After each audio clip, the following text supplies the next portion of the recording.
This. All righty, boys and girls. Welcome to another Sunday Sync. I'm guessing some of the topics today will be of the crazy week we had last year, last week with all the tariffs and financials and the 10-year dropping and just it was freaking nuts. So and the stock market crashing and all that. I'm guessing people want to see how that relates to real estate, but I don't know. We'll open it up and see where we go. Yeah, my 401k become 2-1k. Yeah, I see I pulled out way early, like 2 years ago. So um probably a little too early, but hey, you know, it's kind of the Mhm. same situation where, better late than never. It's better early to pull out and be in the black instead of being in the red. So and then we took half of it and put it into real estate. So Oh, okay. Good for you. well, I we guess I'm smart.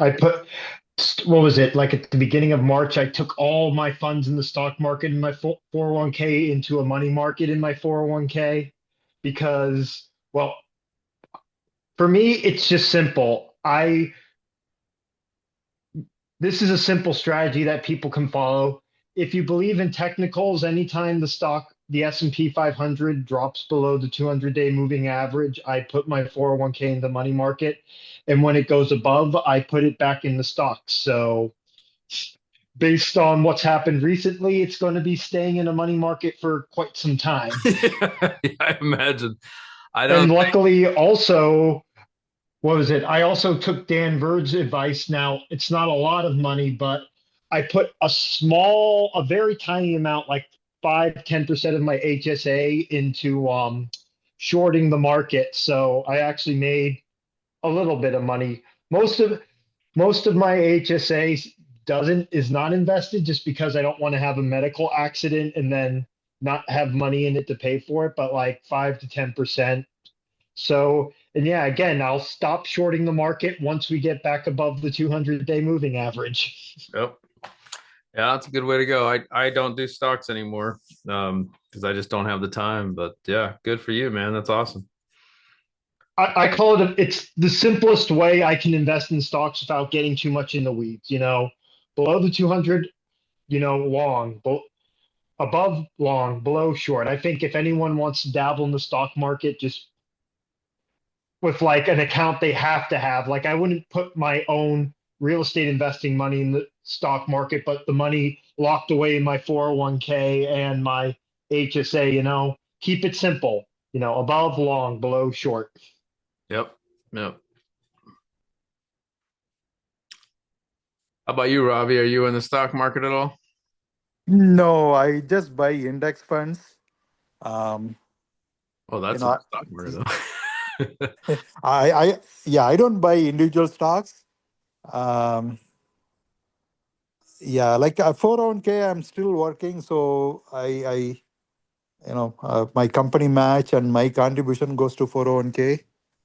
I don't invest. Other than that, I Yeah. don't have anything else. I did that too. I did the 401k match last year, not because I believe in the 401k or whatever, or even to take advantage of the match, which I guess are good things. But I did it just simply to reduce my tax burden. Yeah, I yeah, just was trying everything I could. I even did an FSA and I did max yeah. out everything because that year prior I had liquidated about 250 grand in my 401k. So I was going to take a pretty hefty hit. I just did my cost segs and I got one back. It's 81k in write-offs, which is fantastic. I was figuring about 68. So I got an extra 12 grand there, which was cool. And that's through DIY cost seg. And then the other one was 70, which was about what I thought. But the good thing is that one I had construction costs. So it comes into about 108. So I should have close to, let's just conservative say 180, 190, 189, 188 of write-offs, plus my property management fees so I should hit 200 in write-offs, I hope. So that'll take out about half of my tax burden. And so then I'll be, you know, not as bad as I would have been. So I'm happy ish. It's kind of funny going back to work actually screwed up my tax plan. I had planned on, being closer to zero than I am, but that's okay. I mean, it's a really it's lucrative. It's worth it enough. Plus, I'm bankable. Hey, Jim, how's it going, man? Pretty good. Been a busy last 5 days, that's for sure. Yeah, I think all of us are in that same boat.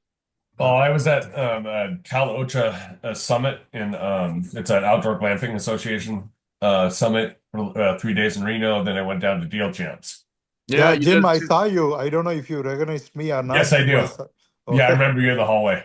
yeah. Yeah. Hey, your background's still backwards, it looks like on my. Why? Why did I do it again? We reversed it before. At least on my end. I don't know. I No, like it definitely is, and we reversed it. Yeah, it is. it's And because I your was on Zoom. Michael's call earlier today, and it didn't come up, so I don't understand why it's not working. It's probably your Zoom is flips it, right? There's a setting in the Zoom video settings that But changes it. But I put the link on, and at least it comes up in here. But I put the link on Zoomer's Zoom, it didn't even come up. Oh, bummer. I don't know why. Yeah, Oh, troubleshooting time. exactly. Yeah.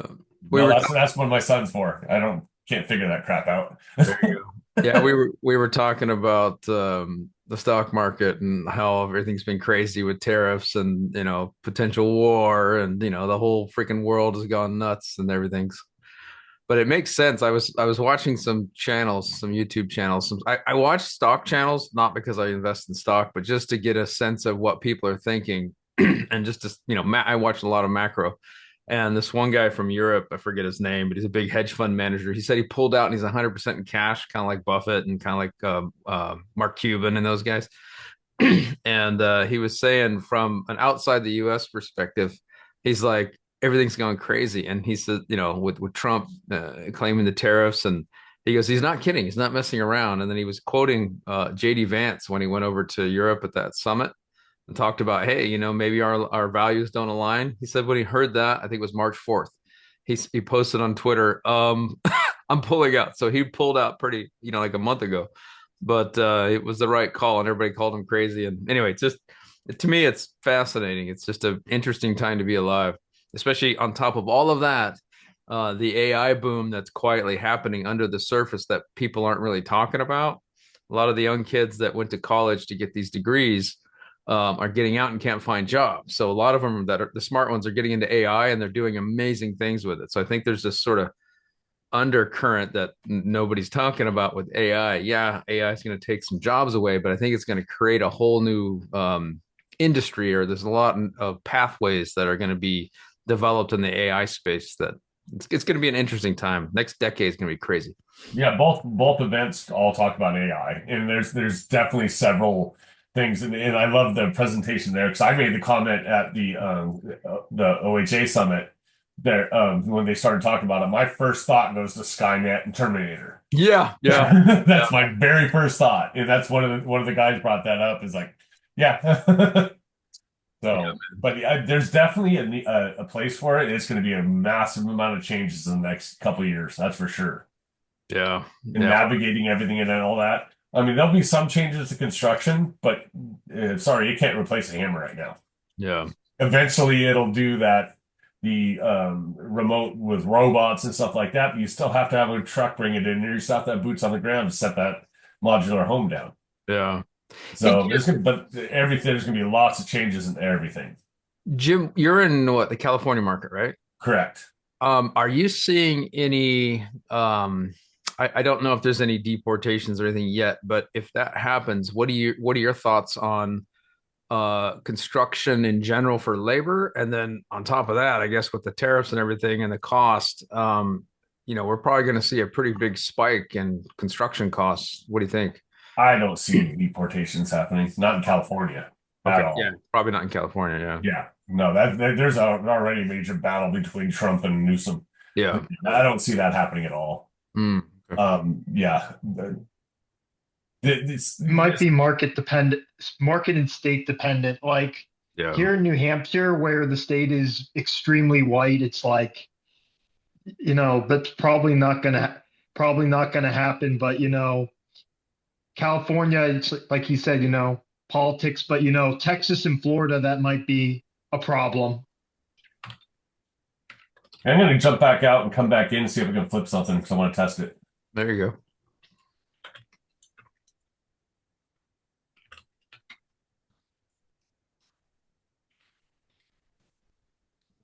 Acting labor. Sorry, I'm trying to keep notes as we go along here. I know the AI thing does it, but I just keep my own little topic, high level topics. So, hey, Chris, how's it going, man?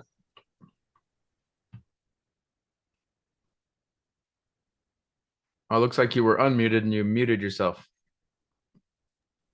Sorry, I said good. Crazy busy the last couple of weeks between I've become my firm's guru.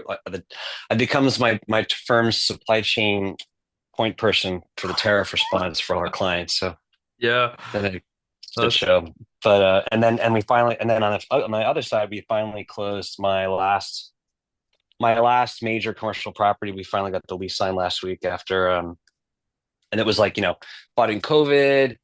Took us, to almost 24 months to find the right contractor, and just got it done like December. So, nice. Congrats, man. yeah, that's a big relief. But man, I'll tell you what, like commercial is just like I mean, I got into that and I knew there'd be a learning curve, but I underestimated it for sure. So, but it'll be good in the end. But it's just first one's always a pilot, right? Got to you buy it knowing you're going to learn things. Just some lessons, I guess, are more painful than others.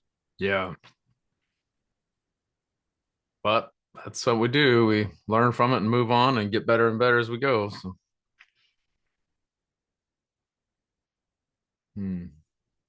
so Jim was popping out and popping back in to see if he could fix his background.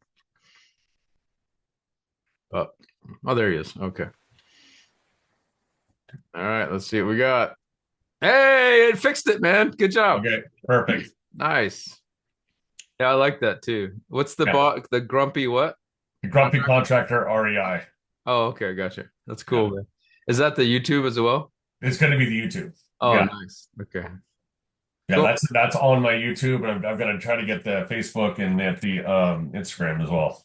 Nice. Yeah, I did a couple video. I haven't actually posted anything, but I've started doing some videos up on the property. Oh, nice. Hell yeah. So I'm trying to document all that. In fact, that's one thing I'm doing right now is all these events, you go to them and then your brain just goes so many directions. So now I'm going through doing a recap of both events.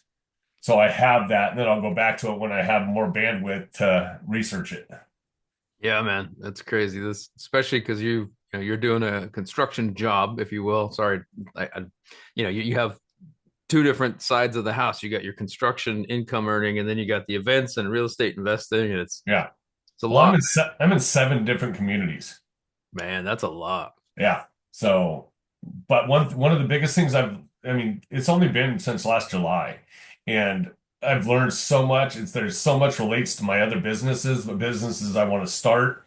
It's just, I actually started doing audiobooks. I haven't read a book since high school. Yeah, I started that a couple years ago too. Yeah, because I have a massive dyslexia. So if I'm not on a computer where I can follow my cursor, I can't read. I just cannot read. That's funny that the technology with audiobooks, same for me. I don't have massive dyslexia. I just have to reread almost every sentence because I don't know what it is. It's not dyslexia. I'm the same exact way. Yeah, I have to reread it. So with the audiobooks, man, it's such a great thing. I mean, I think anyway. I mean, it's massively increased my knowledge. But YouTube and audiobooks are the two main inputs. So for me, I have so much windshield time that it's been a game changer. I've got like 10 books now.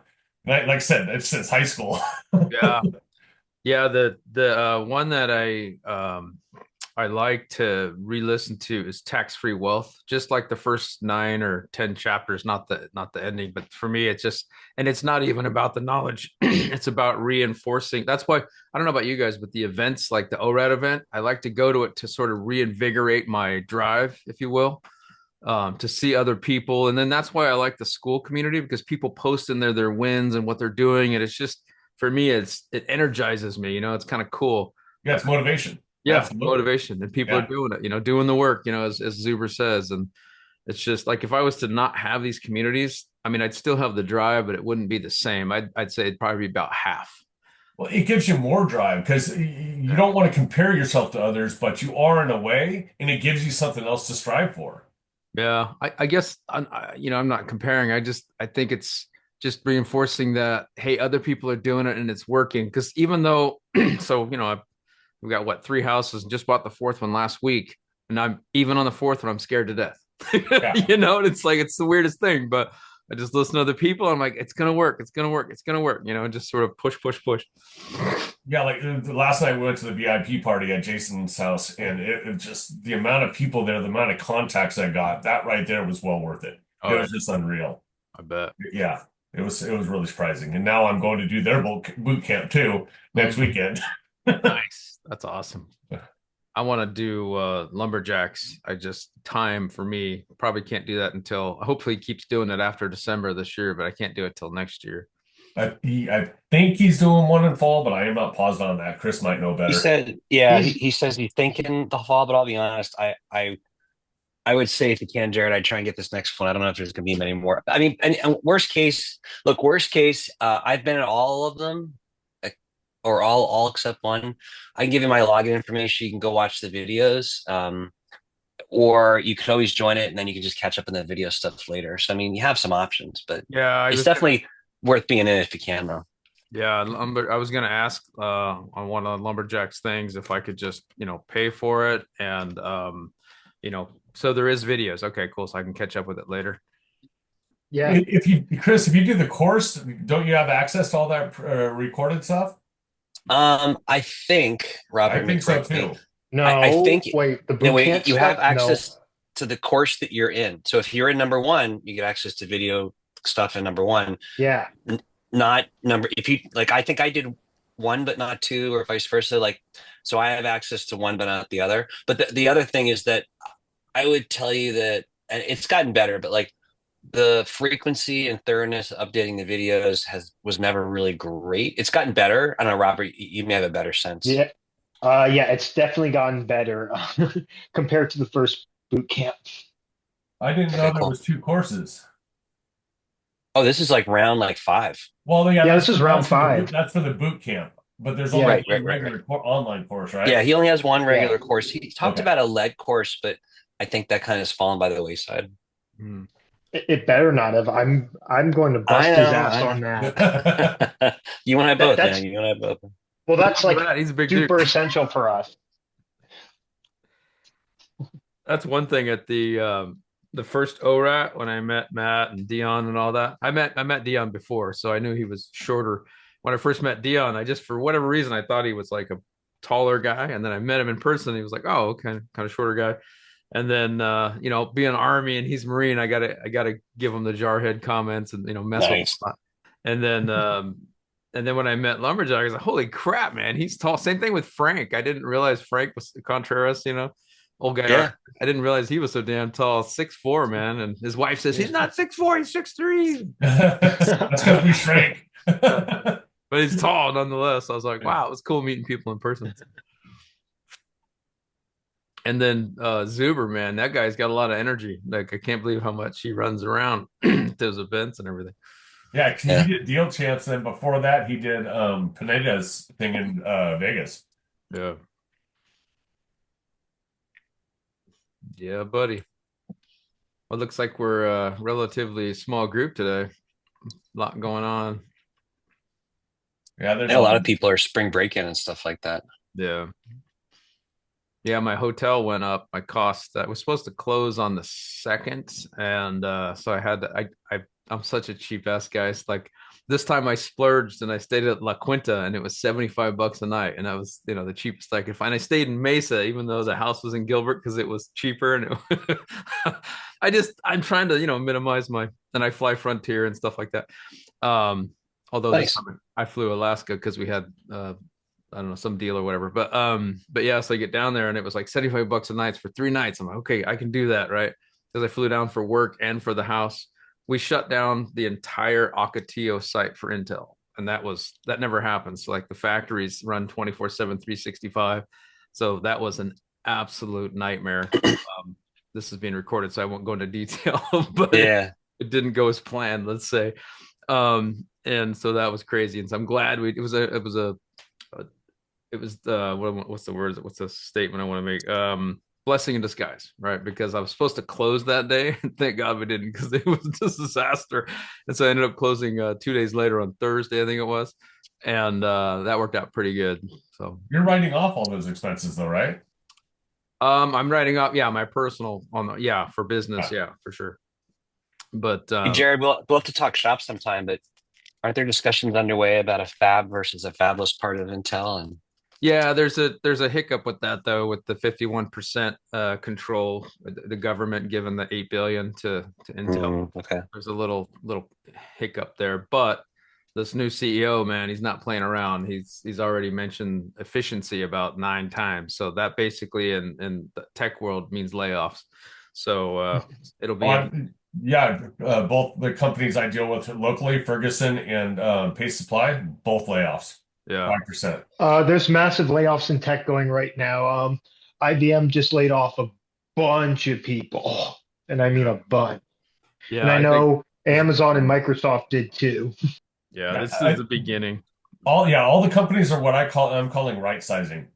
Because they got too big too fast. People weren't doing stuff they needed to do. They didn't have any systems in place to have people do the work that they needed. And then Yeah. they found out that hey, people are just standing around doing nothing. My buddy's a VP of e-commerce, or was, he left, but at Nike. And he said that they would hire people based on what they had on their resume. If it matched keywords, they'd do some light interviews and hire them, and they'd sit around doing nothing. And so people Right. got so bored they'd quit Yes. or work another job. That's crazy to me. Yeah, and that's exactly what was happening. The efficiencies are just horrible. Yeah. You got to get down to that size where it's more efficient and the profits are better and so on and so forth. Yeah. Well, Which means I got cut out. Not that I was employed, but as a subcontractor. well, we're in about 24 minutes. So I don't think anybody watching this far in would catch this. But so Intel hired a third party, hired the Bobs, right? McKinsey's the name of the company. They came in, and it just so happens my group that I'm in, the third party said that we're drastically understaffed. So that's good for us. So as far as any layoffs in our group, I don't think that's going to happen. Yeah, like same here. Like, well, we dodged layoffs because they're like, oh, your product actually makes a good amount of money, so you're not getting laid off. Whereas, oh, good old IBM Consulting just got slaughtered. Yeah. Yeah, man. Well, I mean, this was kind of, Buffett and Cuban and those guys saw this coming. Like Buffett's been bleeding off for what, a year and a half, he was so big. Hathaway was so big that he had to bleed off about a couple hundred million in the mornings on the market and he's been doing it for a year and a half. It took him that long to bleed off because he didn't, he could crash the market single-handedly. So he just bled off every morning, a couple hundred million here for the first hour and then let it recover. A couple hundred million the next day and let it recover. That's a good problem to have, but that's a slow grind over a year and a half to bleed off your portfolio to get in cash. I think last I saw he was 340 billion in cash or something stupid, bonds, but cash, Yeah. liquid. Probably higher now. But at least he didn't kill the market and he did spread it out. Well, he had to, because if he'd kill himself, he'd be like shooting Yeah. himself in the foot. It'd be like a Lehman Brothers move. That would be, that was a drastic, had no option kind of thing. But yeah, he had options, which is bleed off, bleed off, bleed off. And then Cuban came in too, like 9 months after, and he's like, "Oh shit, I better do the same." Yeah, there's this headline that the three bigwigs just lost 23 billion in the last couple days. Yeah. Well, that's why you guys play in the stock market. I don't.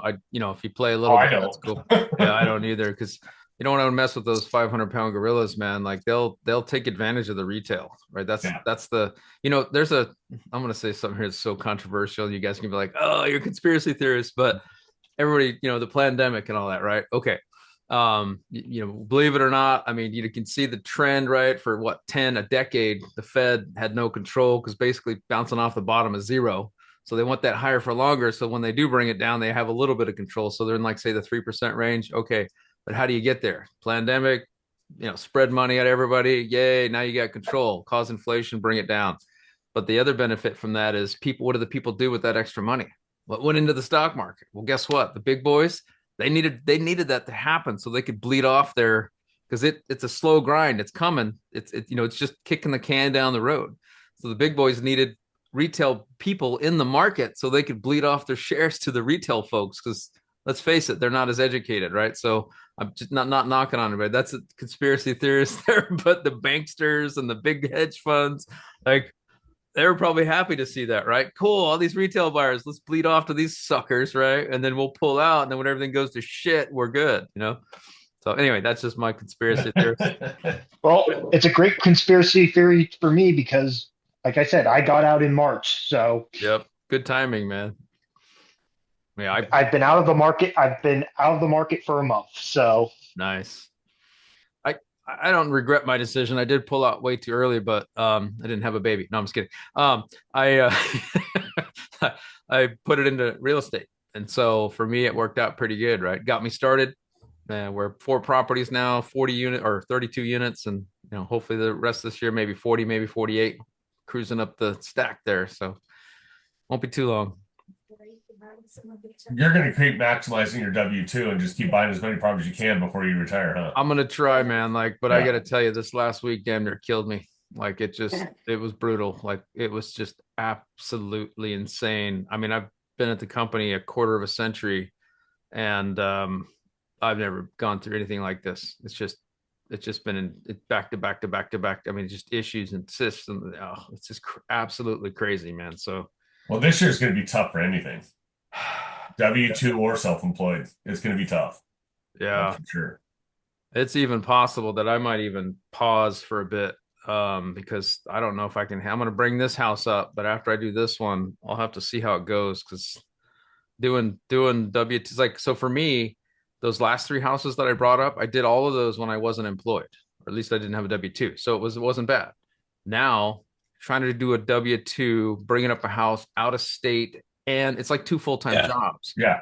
and Yep. it's freaking crazy, man. And I'm older, right? And it's taking its toll. So I'll get it done, but I don't know if we'll see how it goes. I don't know if I want to do this. I even thought about just for my sanity bringing this fourth one up as a pad split, even though I don't like the fee structure, just because it's a known quantity and it'd be easier. But the reason I'm not is I want to test this and I want to do it at a time when I have the W2 with the extra income. So that way, if I screw it up, well, then I have a fallback for, pad split or something like that. But it's also, I want to prove it out because in the future, who's to say pad split's not going to change their fee structure again? And, if I Right. have all my eggs in one property manager and they change it on me, I'm screwed. So at least this way I can prove out another path. And then if it works well, then potentially pull the other ones off down the road. Who knows? Or just keep them as they are until they piss me off and then pull out. Who knows? Couldn't pad split with volume reduce pricing a little bit? Um, Yeah, maybe. I would say I don't know about with volume. Oh, you mean as far as properties? No, not that I know of.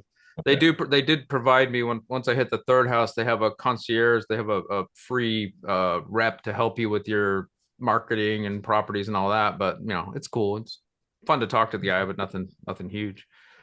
But I just want to do it to have another avenue. I did look into sober living, and that's a potential avenue. But who knows with some of that's funded, subsidized by states and whatnot. I don't know how it works actually on the back end finance wise, but I don't know. I'll stick to this and then I'll do it myself. it's Yeah, I funny can how you get talk about pulling back. I'm thinking, well, in a way, I'm thinking the same thing. I've realized the rehabbing units yourself doesn't scale well, and I need to go. That's how long did it Yeah, take us to no. learn that, Robert? Uh, I, we're actually going to see if I'm going to learn this or not. Maybe I'll learn it a little bit, but still unlearn it somehow. Now, my problem is Radeon being in my market, who's doing a gut rehab all time, all by himself, and then me getting ideas from him. That's another big problem of mine. But yeah, I'm slowly realizing that doing all the work, having a W-2 and trying to rehab all their properties by yourself, it's not scalable. And I need to pull back on that. Yeah.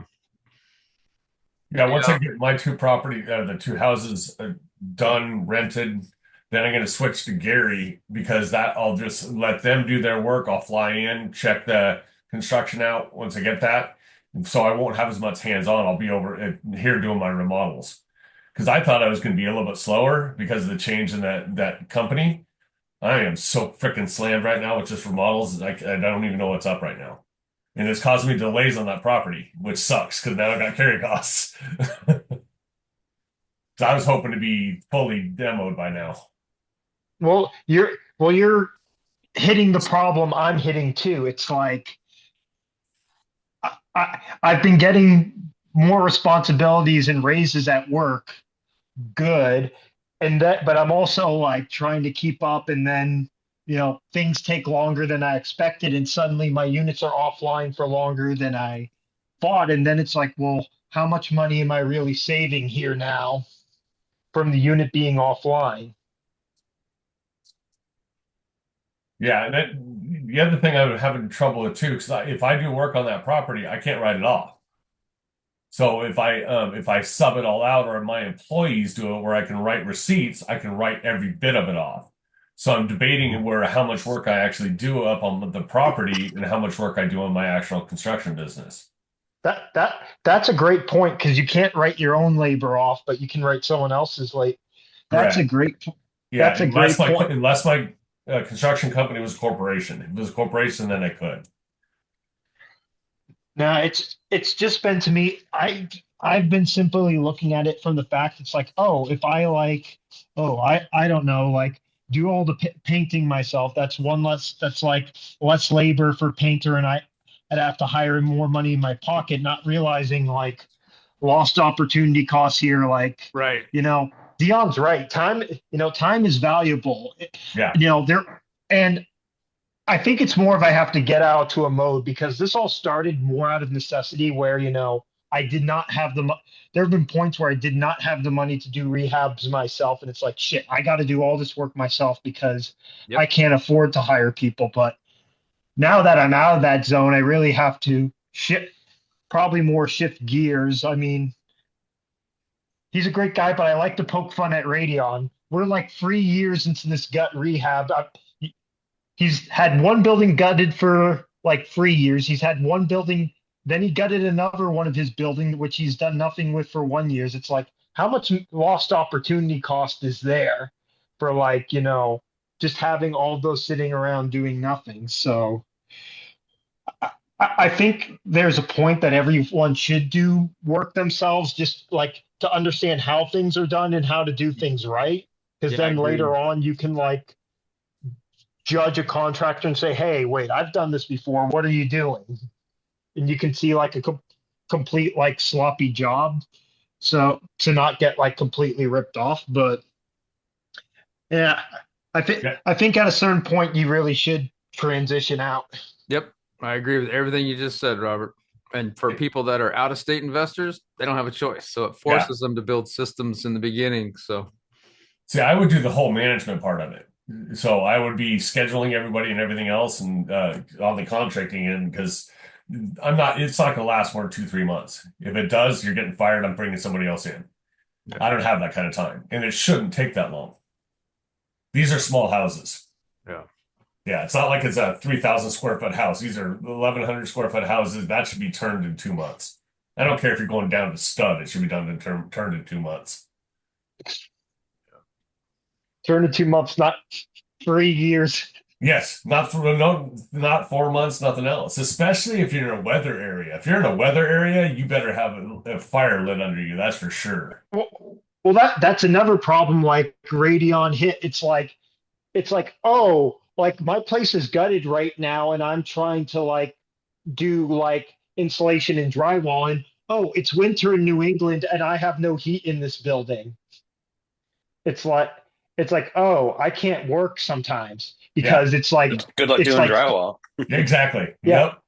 Well, and that's one of my biggest schedules is I always schedule my HVAC to be rough installed, so I have heat for drywall and paint in wintertime. Yeah. Yeah. He's probably learned a lot from doing all this, but it's like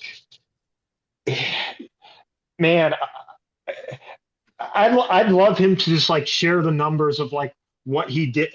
It's like how much he thinks he saves and like all this, but it's like, yeah, it's great, but it's a good lesson of why, also it's like, look, the length of duration shows like, maybe it's not a great idea to do every everything yourself. I mean, I guess the other point I've been having is it's been somewhat of a struggle trying to find like good contractors like Matt does. Like, I'm in, Matt, brother.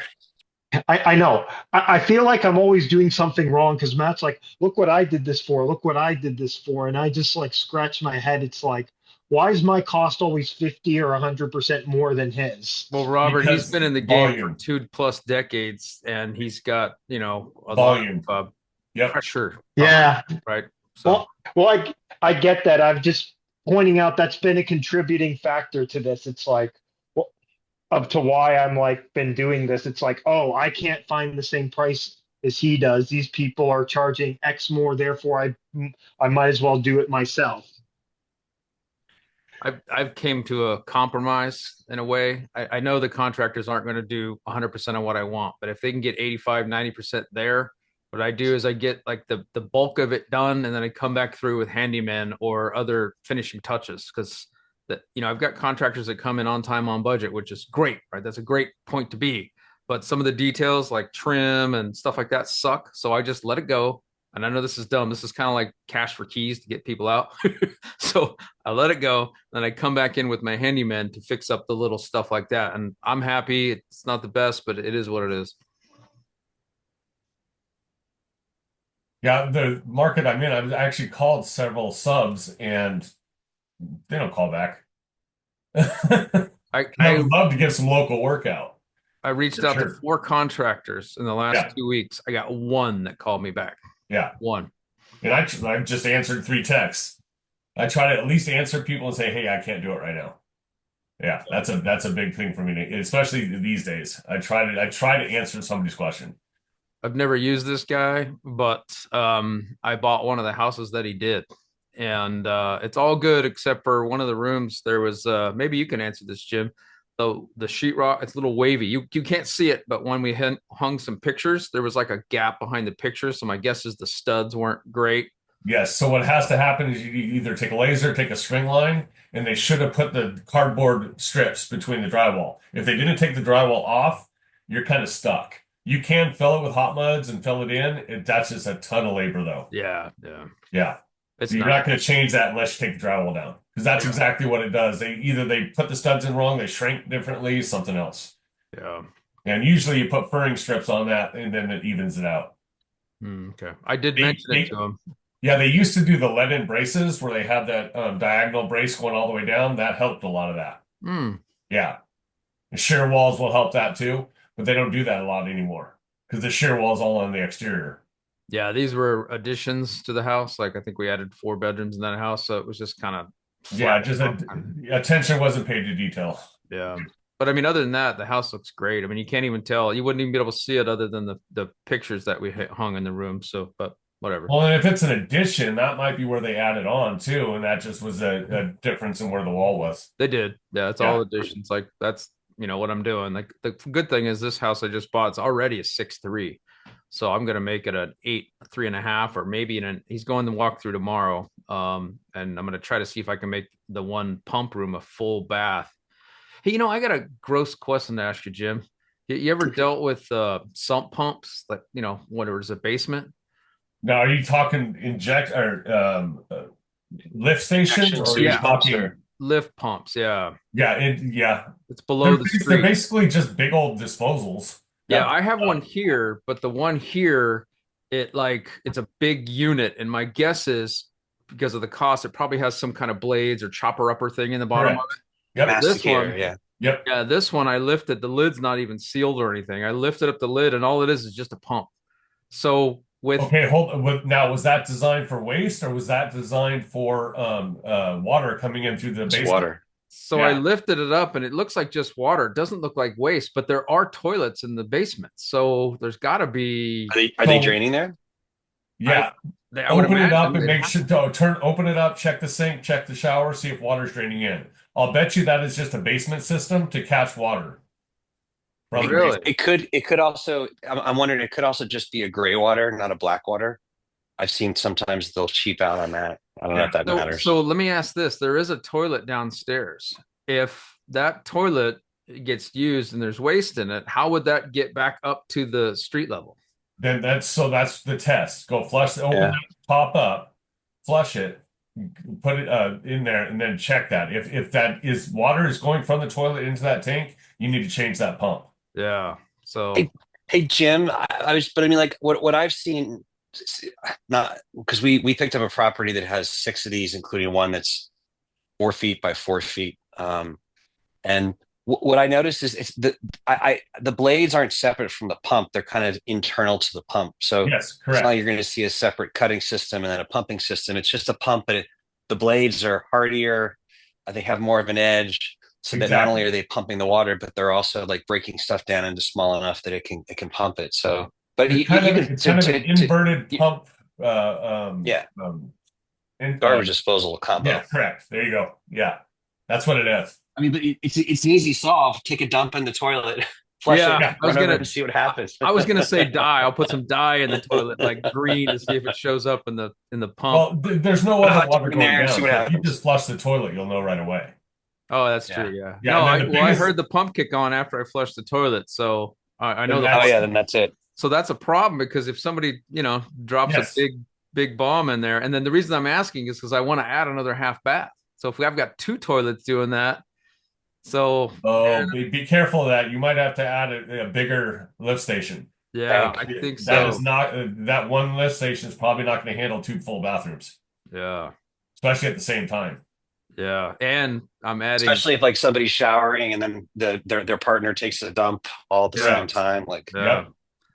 So that sucks, man. That's gonna add some serious costs because it's in the floor and the concrete, and I'm gonna find the pictures, but it's not it doesn't look like it has enough. I mean, it's big. It's probably the normal size, but the depth, it's not very deep. Whereas the one I have here is super tall. It's like I think it's like 3.5 or maybe 3 feet tall, maybe 3.5 feet tall, and it's a complete mm, sealed unit. Whereas this one, it looks like there's like an insert in the concrete and just a pump in there. It sounds like that sounds somebody, like a sump pump. yeah, it Yeah, does. pretty much. Pretty much. And it sounds like somebody Yeah. didn't do it legally and correctly, which is a Yeah. big problem. No Yeah. bueno. No, No, because those are all supposed to be vented too. it's So vented. you got, It's got some pipes and different things on it. So you have a drain coming in, then you have a drain. So it's usually a 3-inch drain going into that, and then a 2-inch drain that's injecting up into the up part, so it's getting macerated down. And then you also have an 1.5-inch line that goes up and vents out through the roof. yeah, I see Yeah. that. I'm looking at it now. There is a big line and then another one. Maybe I can put it in the chat. I don't Well, know. just what you do is take a picture of the actual model number of the pump, and then take that to your local supply company. You're not going to be able to deal with that with a box store. Go to a plumbing supply. Okay. Yeah, it looks like just a pump with a regular float on it, and it just looks like something you'd buy at the store, really. Well, the macerators Hey, are Jim, look very similar. They're just different, but they do hey, look Jim, I had similar. a question for you. Let's just say that it is in a concrete. It looks like a sump pump tub, but it's either plastic or concrete walls just in the ground, which I guess in theory should be fine, right? I mean, Not in concrete. is No, it has to be in a sealed unit because you have to seal those air yield unit. gases in. Okay. Okay. But I mean, Yeah. Jared, it could just be you gotta, you rip all that shit out, you dig a bigger hole where that is, concrete saw, a couple laborers for a day or two, and then you drop the masticating pump in there. I mean, that could be an option. Yeah. Yeah, a Well, bigger one. I'm looking at it, Yeah. and Just expand your hole, dig it down farther, put a bigger one in, and that should hold it all. Yeah. But you're gonna have Yeah. to do major work anyway if you're planning on doing a bathroom down there. Another bathroom. yeah. Yeah. Let's see here. Let's see if I can put that. Oh, there it is. Cool. Can you guys see that picture? That side pipe there is where the water came in, and then this is just a looks like just a I regular. don't see it, Jared. What's that? I don't see it. I put it in the chat. I don't know if you guys can. Oh, no, sorry. All right, never mind. Oh, you know Yeah, what? Yeah, duh. I could share out the screen. Duh, that'd be easy. that is not legal at all whatsoever. That's a sump pump, man. Yeah. And Yeah. that's not a vent. That's the water outlet, power in, and maybe the backup line. Well, Yeah, let me but That's see a how sump they pump. ran that freaking sewer line into there? Your whole setup down there is illegal big time. yeah. Health and safety will red tag you. Look at that. That's dirt. That's not even a concrete. Look at that. Yeah. Oh, Health Jesus. and safety is going to red tag that something fierce if you get them involved. Yeah. So this needs to be, at least it's big enough where I think I could put in um, here's what it looks like. This thing just kind of lifted off. Yeah, that is so wrong. Well, I Yeah, think that's this a is sump pump dirt. well. Yeah, I think this is dirt. So that's good for me because I can cut this open and put a real deal in there with like blades and shit, right?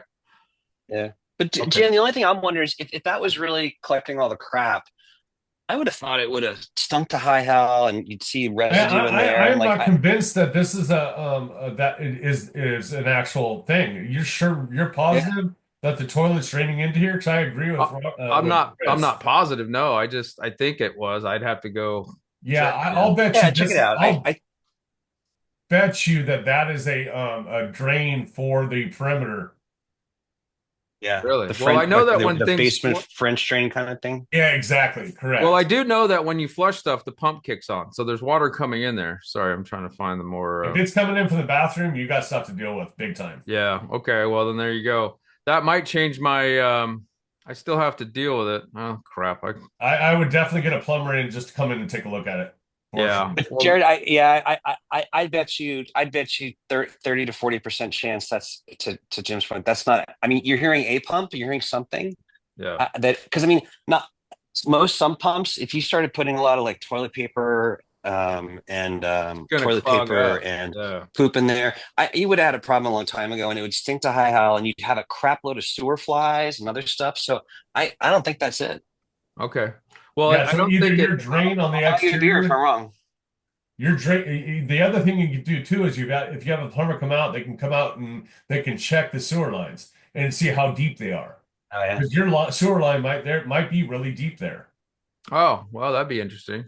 Yeah, so that they can Actually, tell we that just by doing a scope on it, because their system will be able to tell how deep it is. I have the sewer scope inspection already. So ask them if there's a reading on it on how deep it is, and if I that's think connected. I think there's a distance meter anyway when they do it, and if I watch the video, I'll probably see where it curves. Yeah, Okay. because if Cool. it's one other thing, Jared, to take. Oh, sorry, John. no, go ahead. I was saying one other thing to think about, like a lot of the houses we have, like there was a base structure and then there was built on over time. So like there is a main sewer line that goes out of the house at whatever the higher level. And then over time, when they did the addition, they added a second one that Y's in out in the yard. The thing that's tricky is that if you run a sewer scope from the house or near the clean out near the main drag, unless you watch the video, you might miss that there's a second line feeding that. So that could be another option. There could be another sewer, outlet on that house somewhere. Okay. Yeah, Yeah. there's so many things that could have happened. Okay. Well, I mean, I'm probably looking at cost wise, what, $4,000 for a new one? I couldn't tell you. Oh, I know that my neighbor had their pump went out and they had to replace it. And I think just the pump was $4,000 and the labor was another couple, so it was like $6,000. It was expensive. So So is there a With vent coming installation, out I of the could see top that. of that lid? yeah, so actually let me go. I was trying to find the pictures for there's a whole like system up this damn thing. So let me go back to the photos. I gave up on it, but I was gonna go look. It's probably on my phone. Because the white one going up is the actual the one that pumps up and either out or into the sewer line. Yeah, it pumps up and it comes into another system. It's like another couple of pipes. Oh, here we go. Here's the actual video walkthrough. Here, let's see if Okay, this is the whoops, this is gonna be loud, but let me pause the or turn the sound off and then I'll share the screen again and you guys can tell me what this means. Okay, so share the screen and I'll make this full screen and I'll just play. So here's the room. You guys see it? See how it comes up? Yeah, Comes into, that's this. Okay, so the thing right in the middle there with that little bump, that's a backflow preventer. This looks like Yeah. a regular thing, but they just did not do the bottom correctly. This is definitely a pump. okay. It's they But just did not do the tank correctly. But that right, the bigger thing right there in the middle, that's a backflow preventer. This So the thing. water that goes up doesn't allow it to go back into the tank. Oh, okay, cool. That's good to know. At least And there's then something there. yeah, so this pump that pumps up, and then the one behind it is actually a vent. This is a vent. Yeah. This big ass pipe here. Well, it's kind of weird because the way they Whoops. did that, Oh, here, let me go back to the. Here, the I tell way you what, they I got. did that, the one going into the wall there looks like a vent. I don't know why they have two lines going up. That's kind of weird. Here's the picture of it. So Yeah, see, I don't understand the way they did that. And those fittings are all illegal. yeah, You have to have I all Jim, it almost also looks like, well, yeah, it's hard to tell. yeah. yeah, this lid's not sealed either. It just lifts off. There's Yeah, a that the Yeah, whole thing needs we to would have be had a sewer done. fly infestation if we had that. yeah. Well, the good thing is I can probably just cut this off and put in the real deal and then tie into this, right? Yes and no. How are you gonna try to get that other bathroom in still? Well, I don't know. It depends on what they tell me. I'd like to. If I can't get a bathroom in here, there's only one bath down here. So that means if I can't put an extra half bath here, then I'm going to have to tap into the primary upstairs. What I normally do, all the other houses, what I do is I create access to the master bathroom in some fashion. Either I create a hallway, or in this house, what I'll do is I'll just come in through there's a hallway closet, and I was just going to come in through that closet and make that a door, and then wall off the access from the primary. That way, that bathroom is accessible by the rest of the house. So that way, I have three full baths. But if I was hoping to create a half bath here, and then leave the primary with an ensuite, if I could. Yes, somebody did this not knowing what they're doing because Yeah. every one of those fittings, all these bends are illegal. Those Awesome. are short sweeps. They're not long sweeps. That's a sand tee. That's not a long sweep. Anything below floodplain has to be long sweep. So Okay. this Is was that the definitely degree not of done. the degree of the bend or the more gentle radius, Jim? Yes, correct. Okay. Okay. Yeah, because that's a Okay. 90. There's two 90s there. Yeah, and they're not long sweep. It's required code. Anything below a floodplain has to be long sweep. This is a vent right here, Jim, right? I'm not sure. That's what's confusing me. Yeah, this Because you this have two pipe right pipes there. I here. don't understand that. Yeah, this pipe right here goes up to the roof because in the laundry room I saw this pipe going through and straight up to the roof. Yeah, So but so why did they do the other one? Why do they have this one I think is the actual water pump. Like this is the backflow thing, and so this goes up and then it goes along the ceiling. You can't see it here, but if I go back to the video, you'll see that in the very beginning I took a video. Where's the bathroom in relation Right to there? it? See that? Yeah, That's the pump that goes up. Not a long sweep either. That's a 90. correct. Good times. Yeah. So where's the bathroom in relation to this? It's downstairs in the basement. What do you in relation? What do you? Oh, the other bathroom. It's on the other side of this wall. That okay, so it is right next to it. Yeah, yeah. But the problem is the toilet is on the far wall, not the side, not this side, which sucks. Yeah, but it does look like the line's deep enough to where you're not worried about that. And that answers my question on the other thing. So yes, that 2 inch line in the corner is definitely a vent because that inch and a half one is the vent for probably the sink, Okay. sink or shower. Because toilets have to be on a 2 inch. And so that yeah, I'm guessing that's the sink. I'm not positive though. Hey, if I was to try to make this work and I put in the real pump here, this room, this is something I'm asking the contractor. So this is a hot water heater here. I Yep. could move this hot water heater upstairs and put it like outside if I built on like a little room, couldn't I? It depends on what type you're putting on. If you're going to put a regular electric water heater, yes. If you're It's going to try electric. to do a one of the new kinds where they're the hybrids, you have to have a certain a size for the airflow. Mm, They're okay. really hitting them hard because of that. Because they're condensating water heaters. They help with energy efficiency and they're not a high recovery rate. Mm. Well, this was just a little electric. The house has solar on it, so they put electric in a lot of stuff. So I was hoping to gain the space. Like, let's say I could make this work. I was guessing I'd have to wall this off, or not wall it off, but it has to be accessible so you can work on it. No, But yes, correct. but I was But hoping, this whole thing needs to be jackhammered out and replumbed for yeah. sure. Okay. Well, I'll spend some money on that. But I was hoping to move this water heater to maybe put a shower over here and then put like a toilet and a vanity to make this work, and then maybe clean this up and then, fix it and then maybe hide it like somehow. Well, for this size house, that looks like this is only for the downstairs. It is. Yeah. Okay. Upstairs has the two bathrooms and everything else is upstairs. So upstairs bathrooms flow just perfectly. But the only water system down here is this bathroom on the other side Right. that they jacked up, it sounds like. So Actually, so what's on the right side of the water heater? a wall. But going into what? And is the structure? It's underground. Oh, so that's the actual foundation wall. Yeah, yeah, it's Oh, foundation okay. wall. So it's that's why I was saying that's why I was gonna do a half bath, just a toilet and a sink.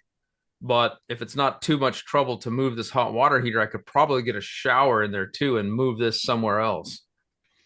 But You can't moving the hot water heater is not that big of a deal because the supply lines are easier to move than mhm, waste. You're not worried about gravity.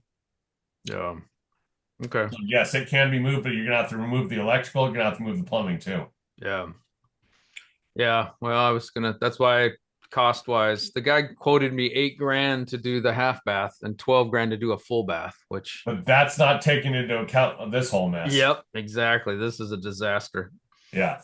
But that's okay. I mean, I'm happy because the house itself, I mean, it's a 1970s, I can't remember the year, 75, I want to say, and this is the only house in the area with a basement. And in Arizona, a basement house is really rare. So I like that for the square footage and it stays cool. So I'm still happy with the purchase. Plus, I got it for 562, and the ARV is arguably 630, somewhere over six anyway. So I'm happy with the purchase because the roof is 4 years old. The AC is 4 years old. Everything's under 4 years. Like even the plumbing is ABS throughout the house, and the what was I going to say? Everything's fairly new, so I like that. So are you permitting all this? I was going to. I haven't in the past, but the reason I want to do it here is because it's Gilbert. It's a more affluent area. I'm going to have some Karens. I almost guarantee it. Everybody, I talked to the lady across the street yesterday. She's been there for 35 years. And she said everybody on that one lady's been there longer than her. So this street, everybody's lived there for a long time. But I'm not worried about the parking, which is my main concern, because they're parking shit everywhere. There's a truck and a motorcycle. And, most people park a motorcycle on the street would probably put it at an angle. This guy didn't. He put it facing the street that blocks off like the width of a car. And then there's another guy with a great big ass 40-foot fifth wheel and his truck. So I'm good on the parking thing. It's at the end of the street, so there's no neighbor to the end of me. And actually, if I can go back to the photos here, maybe I'll. Oh, here we go. Here's the house, and so it doesn't look like much here, but the whole roof is covered with solar, which is awesome. But to the right here, oh shit. Okay, well, off to the right here is a big school parking or a big school field. It's huge. So there's nobody on the right. There's one neighbor to the left, and of course across the street. So there's 1, 2, 3, 4, 5 parking spots. It's going to be an 8 bedroom, but there's a bus stop right down the road, like a 5 minute walk. So my plan is to hopefully get people that leverage the public transit. So we'll see. Yeah, sometimes you can set up pre-inspections with the county or city, whichever it is. Yeah, You have them come in and take a look at it. Say, hey, That's what a do you great want me to idea. do with this? I inherited this. What do you want me to do? Okay. Well, I mean, I've heard horror stories where you get the city involved, and Oh, you don't have a choice. You got to have the city involved.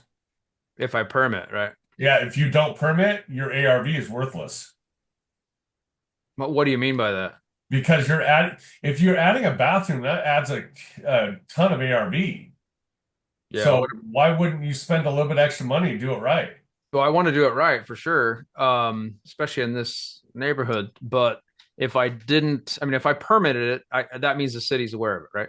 Absolutely. Okay. So then, okay, I want to permit this one because, like in the other three houses, they're in areas that nobody's going to care, right? Okay, And I'm here's not. another thing a lot of people don't realize.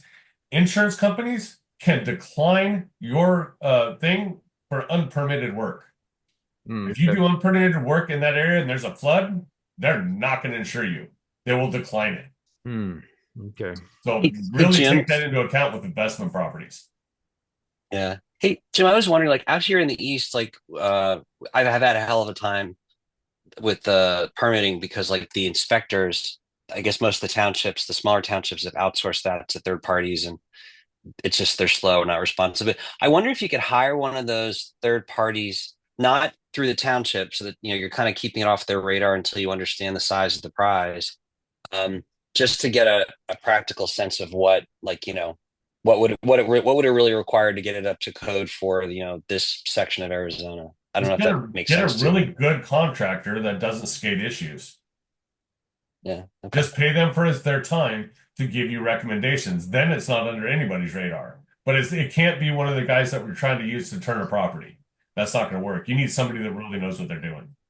Yeah, this guy coming in on tomorrow, he does a lot of flips. He's one of the bigger contractors in the area, and so I think it's worth the extra cost to go with him. Like the other people I've used in the past, I'll just be honest, um they're not what you're You talking. still got to be careful of the flip guys. The flip guys are not always looking at that. They're not looking at I'm a higher end remodeling contractor. So I'm looking at everything because I got serious liability. Those flippers they're getting it done, they're going. They're Yeah. not worried about He liability. he does flips, but he also does these houses in particular. He's done several of these conversions for co-living. Okay. So he's probably one of the guys that's done the most, I'd imagine, because he's Yeah. also on the list of the pad splits recommended contractors in that area. So Well, like Hmm. Matt says, get three estimates. yeah, if I could get another contractor to call me back, I would. Gotcha. It's unreal. Yeah. Yeah, my holding costs on this one are going to be through the roof because I got one, I'm out of state, and two, I can't seem to get these bids I need. And so tomorrow he's going to walk it, and we're going to do a FaceTime thing and go from there. So I've already been talking. That's the one advantage I have. I'm only 2,000 a month for the property I'm sitting on right now. So it's really not that high. My first payment's June 1st, so if I can get a lot of this done before that first payment, because it's going to take me a while to fill it too, because I'm doing a different model. I'm going to try to market it myself. So I'm planning on not being as good as Pad Split, obviously. So we've got some learning to do, and it's going to be a little painful, but that's why I say I want to do it now while I have the extra income so I can learn all these things. So thank you guys for giving me the feedback on, and whoever sent me Chris, thank you, sent me that Sandy pump. That's cool, man, in the chat there. Yeah. Yeah. Yeah. Although there's a lot of other models that just came. Jared, how bad is your monthly nut on this until you get it? Yeah, it's good. It's almost 4 grand PITI. It's Oof. 3,400 for Yeah. principal, and with everything else, it's with the taxes, insurance, 4 grand plus utilities. So yeah, it's going to be up there. It's more than any of my other properties, but part of the reason I bought in Gilbert is just because I've noticed with all the different platforms, pad split included, they're full, right? There's no supply there because the houses are too expensive, but there's a lot of businesses around there, right? So people can't afford to like some of the bartenders and some of the I'm probably not the bartenders, but there's a lot of businesses and it's a thriving community with a lot of affluent people there. Like the medium income was over 100 grand. I forgot what it was, like 110, whereas Chandler's 87. And then my other properties, my Phoenix property is about 50K, 47 and one and 52 on the other. So I'll just say 50K. And then the Glendale house is 28K. Pretty bad. So this is more of a neighborhood that has a lot of support, like support roles, like, for some of the people want to work there because they get paid more. And it's more of Yep. but they can't afford to live there. So they're traveling. So I'm hoping to get those single occupant people that want to be closer to their workplace. But we'll see. It's a complete gamble on all fronts. All right. It's spending more on the house. Mm. I don't I don't know how to market, which I'm going to have to learn. And I don't know if I'm judging the demand based on the lack of supply. Like they're filled Mm. like almost instantly. All the pad splits are full. There's only like 4 of them anyway. All the rent by room things, platforms like Furnish Finder, Roomies, all those are all full. Matter of fact, they have the little thing for notify me when available things going on there, which I haven't seen in any other city in the Phoenix Metro. So I'm going off a lot of Wow. guesses here, right? So it could be a disaster, but who knows? I'm going to do it anyway. Cool. Yeah. Worst case, I just go back to pad split and let it be their problem, and hopefully they can fill it. So because they're doing good with the other properties. But yeah, Nice. thanks for the info, guys. Looks like it's going to cost me some change to get this done right. So thank you. I put another link in. I think this one's going to be better because it's more of a round Round, yeah. setup. Oh, that's nice. Cheaper too. Look at that. I don't know. You're going to have the biggest thing you're going to have to check the flow, and that's a calculation for the plumber. Yeah. Is this one of those grinding sewage Yeah. pump systems? Oh, okay, cool, nice. Actually, I think Anytime it that's the says one we have sewage, most of our units. Sorry, Jim. it'll say sewage pump. Okay. Or grinder. Yeah. The other ones are better. The one that Chris put up there is better. Those are more of an exposed one because a lot of times you can actually put them behind the toilet. Yeah. Oh, interesting. Okay. Yeah. That's an interesting point. Like, Jim, maybe if you can create like, I don't know, something that looks like a chase in the bathroom, obviously it would require some space, but like, I mean, if you want to get really clever, do you do the pump on the bottom and then a short 50-gallon hot water tank on up top, like stack it, right? Almost like a utility closet. Could be an interesting way to conserve space because this thing's probably how tall is this? Anyway, I wonder if you could get clever with the The biggest thing is 24 by accessibility. 24. Yeah, yeah, that's the trade. Yeah. No, there is no trade. There's accessibility rules. Oh, Yeah. yeah. This is only 24 inches high though. Like if you build a, Doesn't matter. so You you have set to be this able on. to access it to maintain the pump. You have to be able to Oh pull yeah, it. no, but I was thinking like imagine like a utility closet, like the size of a chase, maybe like 2.5 feet by 2.5 feet. It's the floor to ceiling. It's got like a folding door and access panel. You have this resting on the floor. You leave another foot or two for clearance for the piping in and out. And Jim, I'm just spitballing here, and I'm just Yeah. trying to think creatively. And then you build a wooden platform inside with the studs. You'd have to make it strong. And then you put a shorty 50-gallon electric hot water tank on top of that platform. And Yeah, so you still have access, I'm not right? saying it's not possible, but there are major clearance issues that are actually Yeah, code yeah, issues. So you have yeah. to verify all those code issues. Yeah, and then you have the hot I water defer to him getting on that. leak on top of the electrical of the pump, and then you got all kinds of weird shit there too, probably. Yeah. Okay, well, hey man, that's awesome. Well, now I know that I'm dealing with a problem. So You have my contact info, don't you? I don't know. I don't think so. Let me see. Let's see here. Jim. Do I have Jim? Jim Linux. No, I don't. I put my phone number in the chat. Just text me, and then if you have any questions, just give me a call. Okay, awesome, man. Thank you.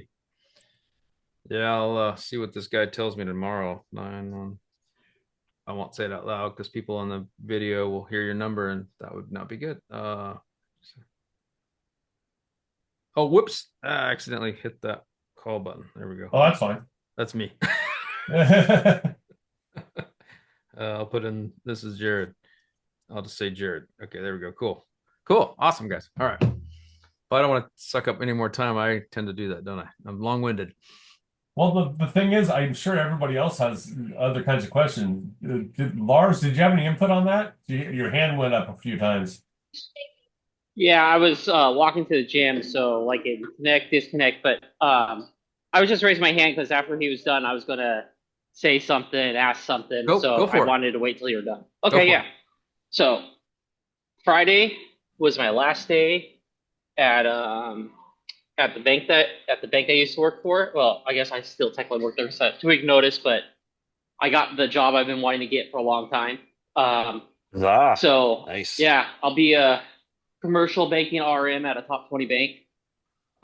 So that's gonna be nice. So obviously, when you go from supporting a sales team to go over and be one of the players on a sales team at a competing bank, they're not gonna be like, oh yeah, stay here for 2 more weeks, right? Like it's they pay you 2 weeks, but they're like, okay, that's it, you're done, type of thing. So which yeah, somebody at work was like, well, you could work the 2 weeks if you just don't tell them like what you're gonna go do. I go, dude, I want the free 2 week vacation. Are you kidding me? Hell yeah. Like what? I don't understand that mentality. Like, oh well, you don't have to, blah blah blah. I'm like, no, why wouldn't I? One, I feel like I'm not gonna work hard at that point, right? Like my mind's thinking about the job I've been trying to get for the last 7 years that I just got, So, but two, I want the vacation. But anyways, we're under contract for a duplex, my wife and I, out in Homestead, Pennsylvania, and we got a sewer scope. We ordered a sewer scope as part of the inspection, and they couldn't do it. So I guess it's like $800 for an asshole jet to get in there and clear it or something like that. So we're going back to the seller with an addendum. But my question is, if something has to be done with the sewer scope, or worse, if it ends up being terracotta or something like that, we just have to pay for like repairs, like go into the street as far as the sewer goes? Like we just have to pay for what's on our property line, correct? How does that work? I just want to know like worst case scenario, what I might have to deal with worst case scenario. For context, it's in Homestead, Pennsylvania, and the duplex was built in 1895. Typically, there's a clean. Well, every jurisdiction is different. For our area, Okay. we have a clean out from the street, or the jurisdiction is responsible for that clean out right next to the sidewalk, in the sidewalk, somewhere right there. Then from that point to the house, it's all your responsibility, wherever it comes into the house. So Okay, so mine is yeah, go ahead. different. Oh, I'm just saying mine is different. Where I am, it depends on when they last paved the road. So I'm like, if they just paved the roads, there's a 5-year moratorium of like digging up the road. So if you have to dig up the road at all after at 5 years or earlier than 5 years after they last paved the road, it's on you. For the tap in, Yeah, if they yeah, you're in a dated infrastructure though, and they probably don't have the funding for it. We can't touch the road without permission. And that's usually the responsibility of our jurisdiction. Like I said, each area is going to be different. So you're going to have to talk to your local sewer.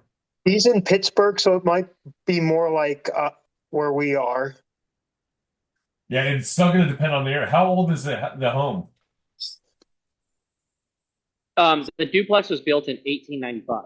Oh, wow. Yeah, you better start talking to the jurisdictions.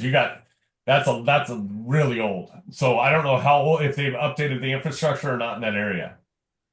If they haven't updated the infrastructure, it could be a lot. You might have to be responsible for, like Robert was saying, tearing into the road and doing a new tap in. I mean, obviously, I won't know anything until the scope's done. But Yes, correct.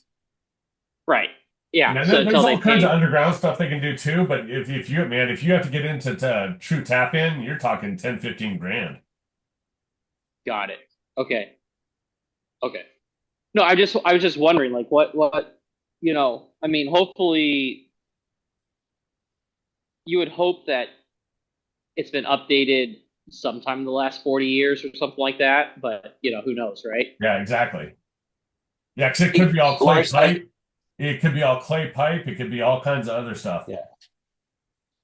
Lars, I was just wondering, like, I'm just thinking about Pennsylvania, right? Like, do you at least know what side of the street the sewer line's on? Your side or the other side?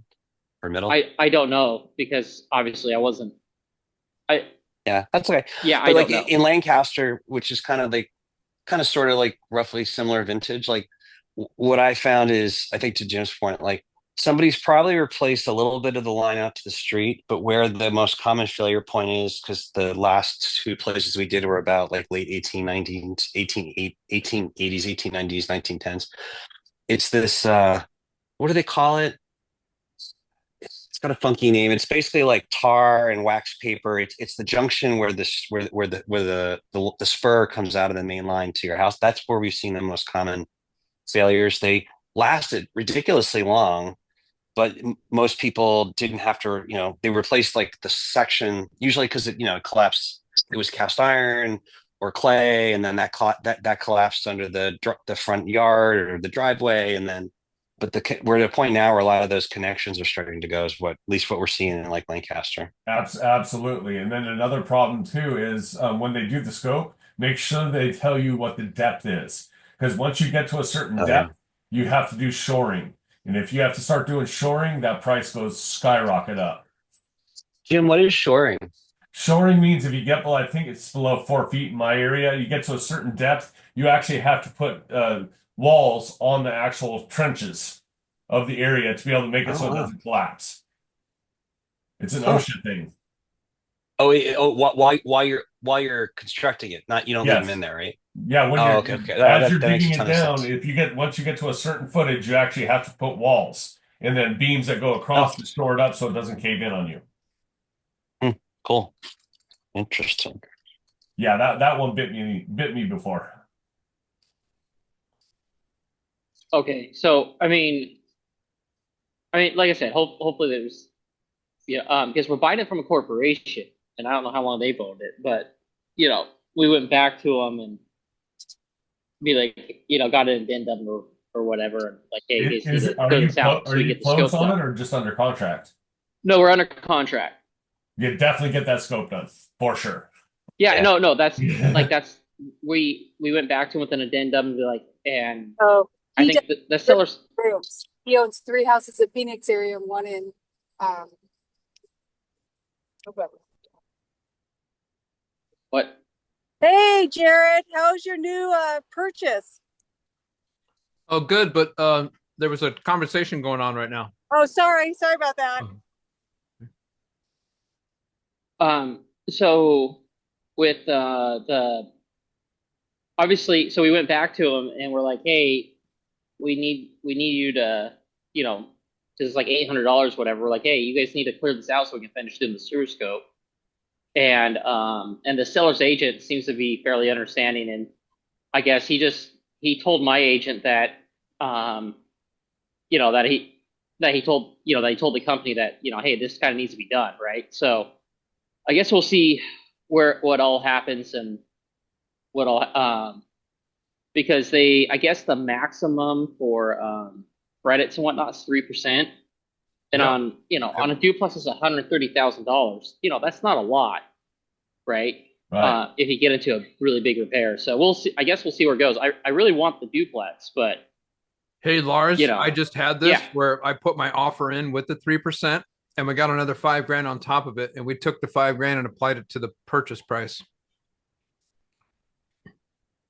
So the 3% for seller credit, that's a max there, but you can get more because I had the exact same problem with the sewer, and we need to jet it. Also $800. Seems like that's kind of a universal price for turbo jetting out sewers. But if you had something come up, you could take that credit and put it on the purchase price, or at least I was able to. Yeah, it's basically Okay, it's a day rate plus the cost of that equipment is not cheap. You're talking 5 to 10 grand for that equipment. So they're basically renting. Okay, yeah. You're basically paying for the rental of the equipment because they own it. Then you're paying for the labor to do it. Right. And okay. Now, will they have to like tear up like the yard and stuff like that?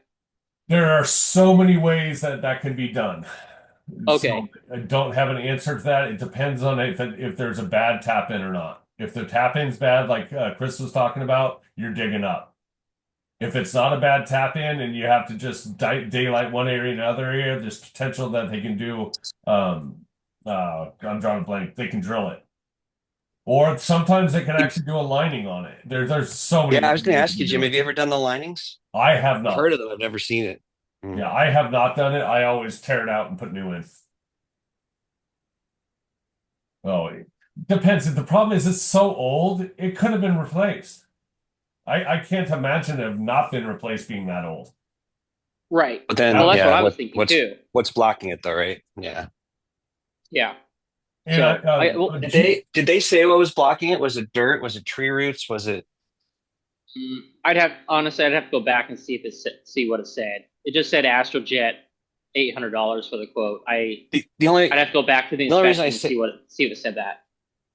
The only reason, hey Jim, so let me ask you this: like, so if you do it and you see roots, you got penetration, but a lot of times you can just cut them and you can go a couple more years, and you can kind of limp along. It is definitely older piping. Okay. Because that's more than likely a clay type setup or a cast iron. And if it's one of those two things. But if they're jetting it and not cutting it, does that mean it's dirt or debris? I don't know, I'm just curious. They haven't done the sewer scope yet, right? Yeah, they have to do the sewer scope first Yeah. to find out. Correct. Oh, sorry. I thought they scoped it and they said that's why they had to jet it. Sorry, I No, misunderstood. the No, jet no, is they doing have the to jet it jetting. so they can scope it. Yeah, Ah, okay. I'm assuming. Lars, does this have a separate sewer for each unit or just one for both? Yes, yes. So this is just one side that's a problem, or both No, sides? it's both sides.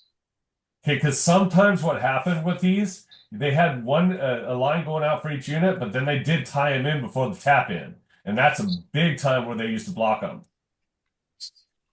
It Okay. just once again it depends, but I'll bet you that's what it is. It's just old school, and they tied them together, and then their actual penetration into the main is one line going into the two, and then it splits. And that if Oh, I that's the see what you're saying. case, then that whole area gets dug up and it gets separated with Mm. cleanouts going both directions. Because now code, you have to have a clean out going to the house, you have to clean out going to the main for both pipes. This is so cool, Jim, to have access to you. So You're like like the Sunday, if so, Frank. so Jim, Yes. if that, I mean, let's hope that's not the case. Let's hope it's just, if that's the case, then are we looking at like $30,000? It all depends. If it's just a blockage right there at that Y, it depends on what kind of manpower you can get. If you can get that dug up and it's not too deep, it's not that hard. It's really not that hard to fix, especially if you're not under sidewalk or under street. If you're under sidewalk or street, your price just gets skyrocket. And then because then you have to deal with Yeah. permits for the city. Because I can now offer a data point. you're impacting the sidewalk and the street. That's huge. I can offer a data point. So when we had to do it in a front yard, which was all grass, it was 4-ish feet deep. They didn't have to do any shoring, to replace a, I don't know, 5 or 10 foot section of that was 2 to 3 grand. In our Lancaster place, which was literally the building, the sidewalk, and then the street, they had to rip up 2 squares of sidewalk and replace everything under there into not. I don't think they had to go to the whole. I think they had to go all the way to the fitting, but the fitting was close to the street. That was like 4, 5, 6 grand.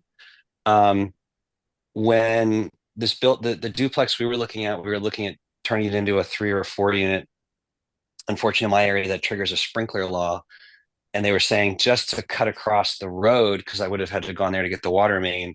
Now you're into the tens of thousands of dollars range. And Yep. then, Lars, if I remember the picture you showed, and I might not be remembering the unit, which unit, but like, is the sewer line out front? And isn't like the sidewalk at a lower level than the house has like an elevated front lawn, and then you've got like the Yes. house? Am I remembering? Yep. Yep, So that's right. so basically, you have the sidewalk, the street and the sidewalk, and then you go up 2 or 3 stairs, and then you've got like a little lawn, and then you go up a couple more stairs to get to the house, and the house has a Yeah. basement.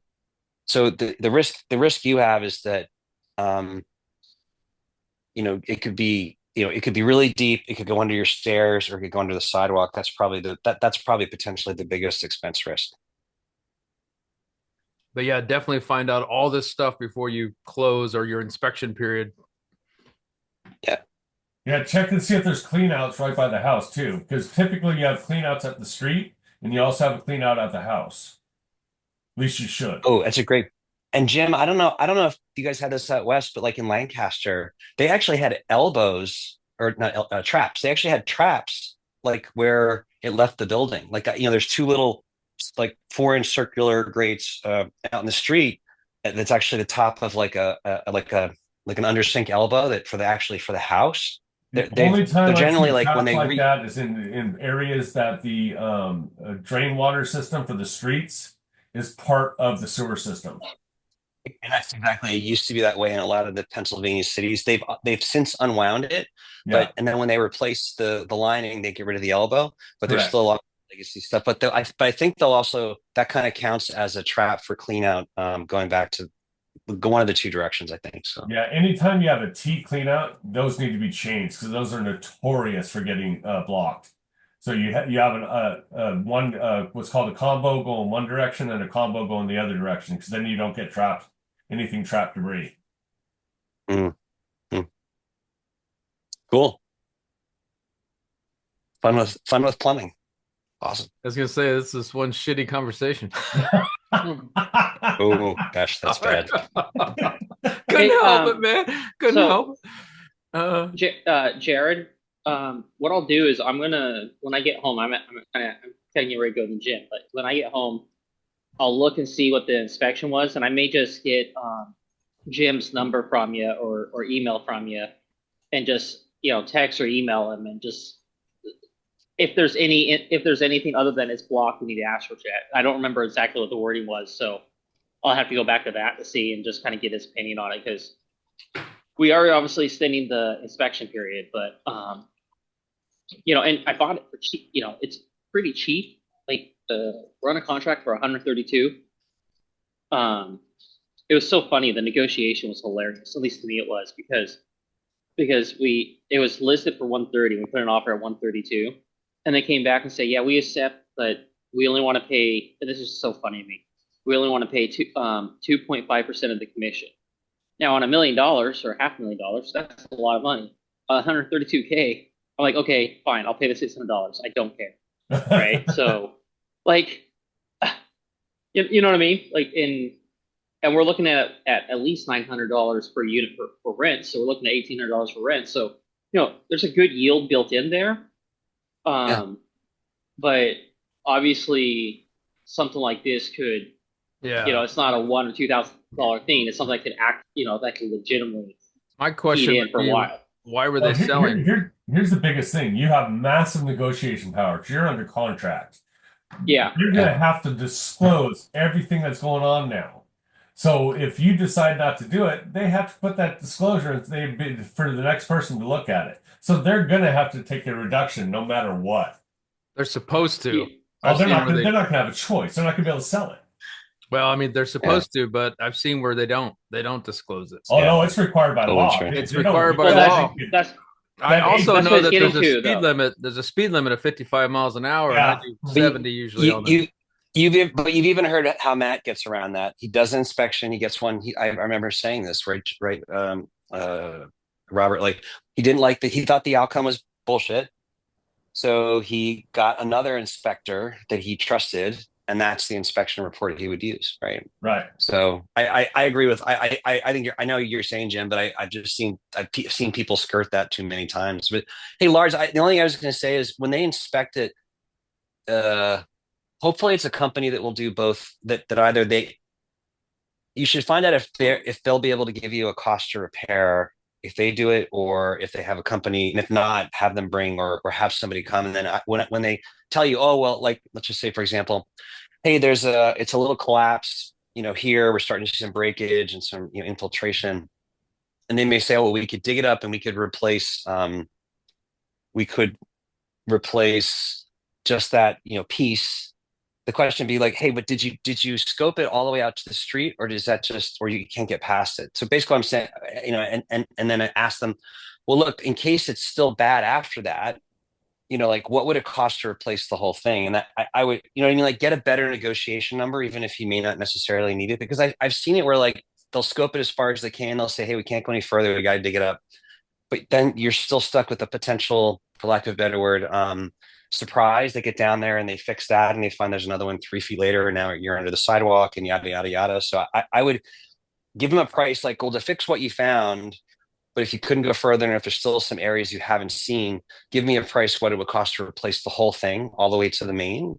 And then, that might be your negotiation price, right? Because the seller might try and say, well, they found this problem, we're going to fix that. And it's like, yeah, but they couldn't see past it. And I don't know, think about your strategy for that. There's definitely some risk if they can't take you all the way out to the street. We did exactly that, Chris. We got an extra 5K because the sewer line on ours, it wasn't all the way blocked, but the sewer scope showed that there was a little like mound close about 5 feet from the connection to the tap to the city. Yeah. And that little mound there, we couldn't tell from the scope if it was a tree root, which I don't think it was. I think it was buildup. But we said we didn't know. We couldn't tell. And so they gave us an extra $5,000. So the jet's 800 and some bucks, and it's out in the middle of the it's close enough to the sidewalk to where I don't think it's a big deal. We could dig down and fix it if we have to, but it's a negotiating tactic, like you said. Okay. Yeah, no, I'll call my agent tomorrow and talk strategy with them on the sewer scope and so forth. Because I Robert, mean, you this should is actually you should actually try and talk to the people who do the source scope. Like they may produce a okay. report. They may give verbal to the agent. Like you should actually have them like call you and you should QA them.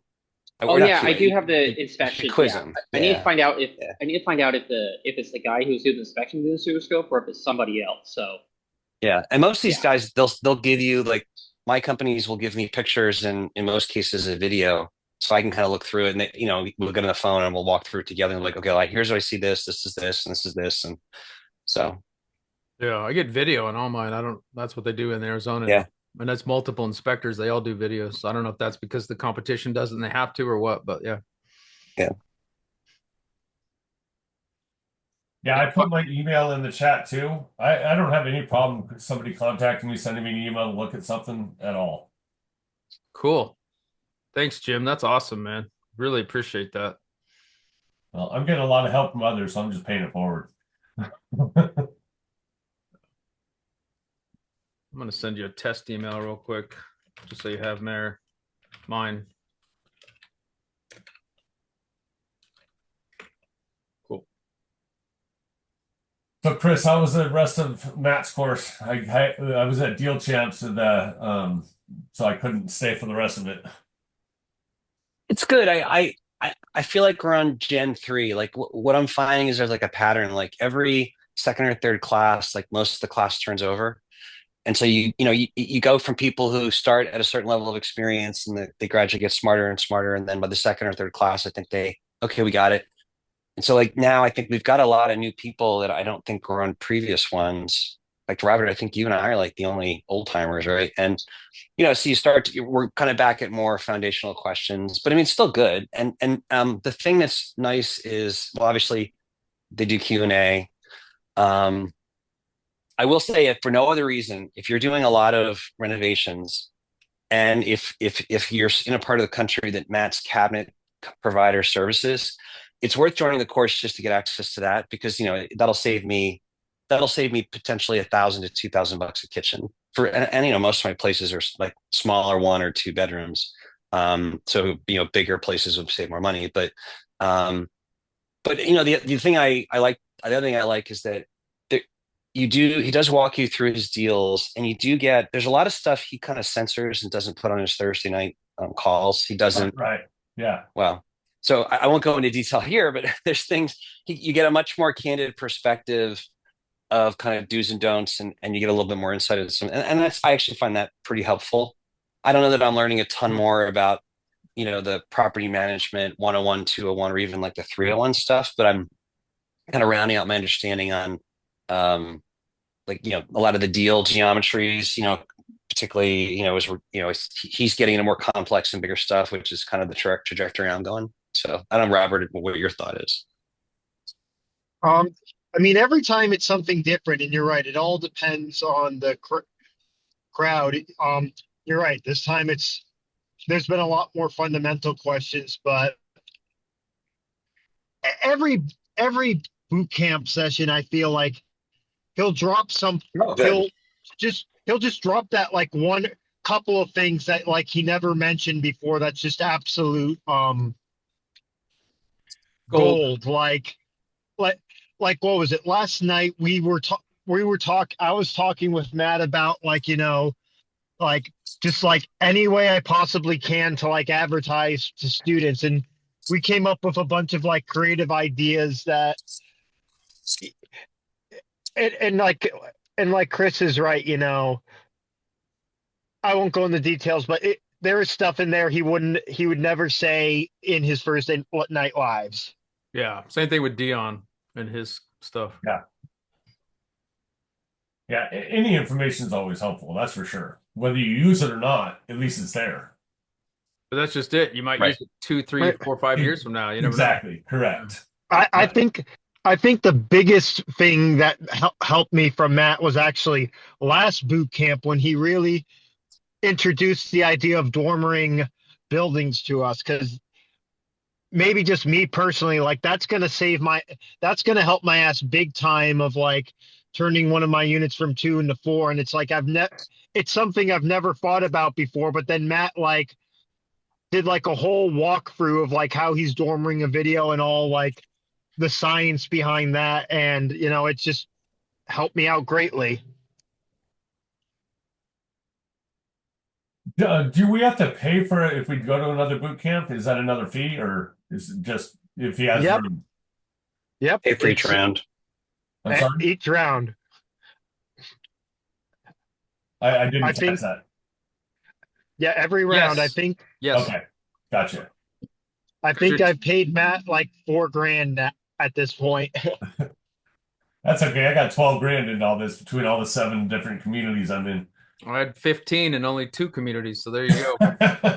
And then Are, and then I I will spend say all my this though, time in like ORAT. are you in sub yeah, 2? I will say I'm in sub 2, yeah. Oh man, he was there, and his wife Laura was there. She Yeah, was I saw the great. pictures, yeah. Yeah, she was great. Yeah, that hey, actually, would you guys mind? I was just gonna say, I actually would say though, for 4 or 5 grand, I definitely think I've gotten my money's worth and then some. Like there's no doubt in my mind. But can you guys just maybe calibrate us? Like, how are you? How are the other communities? What are you learning? What are you really? What are you really getting out of them? Or any initial thoughts? I'd love to get a sense on that.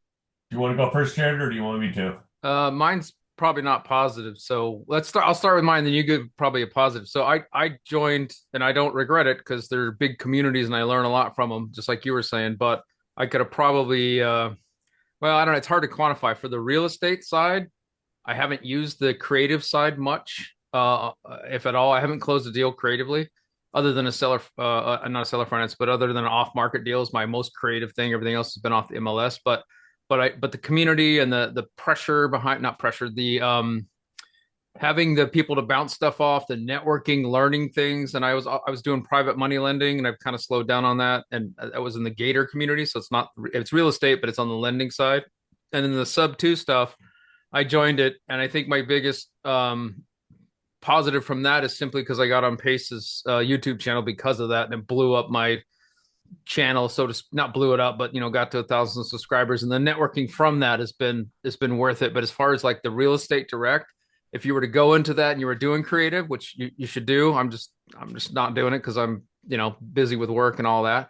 I think there's money to be had there, so I think it is a valuable community. Depends on your goals, but for me, I'm spending all my time in ORAT, because that's where I feel you guys, this community to me is is is where I want to spend my time because there's more like-minded people. I'm more of a I've been a W-2 employee my whole life, 25, 26 years, whatever it is. So I'm already a W-2, just kind of like what the ORAT community guys talk about. So that's where I kind of fit.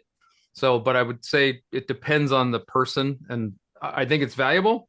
It's just if you want to go down that creative, and right now it's in its heyday because there's a lot of stuff happening in that space. So I'm probably doing myself a disservice by not focusing on it, but it is what it is. So anyway, go for it, Jim. Okay, so I did one of Coach Carson's courses, went through all that. So that created a bunch of systems for me, deal calculators, and then it directed me to more places to do research. That was like $500, totally worth it. Then the next one I did was Robuilt for short-term rentals. So now I'm in that community completely I don't know if it's permanent or the year, I don't know. Once again, that gave me a few systems, some calculators and other stuff to draw onto. Then I went to Dion's channel. Didn't sign up for his thing. I just started following him. But that led me to Zuber. So I signed up for Dion, Zuber's, and Matt's courses. All of them have different concepts, and I love that. I've definitely got my money back from every one of them just for systems alone, if you're treating it that way. Then one of the other ones I'm in is one that's called Thanks for Visiting. It's another based on short-term rental. That one is completely system based. They have all of the stuff that they purchase for all of their essentials. So all of the kitchen stuff, the bedroom stuff, the bathroom stuff, all of these things, and they have all kinds. And I'm part of their HVMs. That one cost me $2,400, but it's by far worth it. I will save so much money on just the essentials for the home. And then this week, this coming week, I'm going to be doing deal champs. Once again, I talked to all 3 of those guys, and they all gave me different things. I asked them for homework to work on for the upcoming boot camp. It's a live boot camp for 2 days. They all gave me different things, which is what I figured was going to happen, but I loved it because it gave me 3 different things to work on to get prepared for. So I maximized that investment. So that's my take. Cool. Very cool. Yeah. Any like if you were to think about like if you think about the types of thing like the way I look at the world, like there's some people who talk a lot about motivation and mindset. I think that's like but to me that's like a lot of that is like Dion.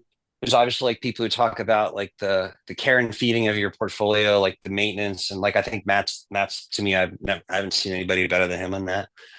Zuber is kind of a hybrid. Like it's a little bit of mindset, it's a little bit of like deal targeting, deal identification. Like, how is that fair? Like, do you have a different perspective on what do you get differently from say Matt versus Dion versus Zuber? Just curious. Absolutely. And I like it from all aspects because the thing, Matt's is specific to his area. Dion's is Yeah. specific to his area. Every area is different. So you get different things from different people and you can tweak them to do each one. Same thing with the buy boxes and everything else. It's a huge difference. Yeah, Mm. good point. Because that's probably why I get the most value out of that because we both invest in Hampshire versus like you know Zuber's tune. It's like one rental at a time. He was big on single family homes. Well, that it's like just buy one single family home rental at a time. Back when I started watching him, like what was it, like 21, 22. But you know, single family home rentals don't work in New Hampshire. They don't cash flow. So it, region does have something to do with it. But I think you're right. It's like I also gravitate more towards Matt because like I'm already motivated like to do this. Like I agree. Dion's great motivationally, but I need Matt to like get in the weeds and like optimize as much as I can because the more I optimize, the faster I can go, the faster I'll be done with this is my mentality. I will never stop learning. I have not stopped learning since I've been in construction. Every single day I learn something new.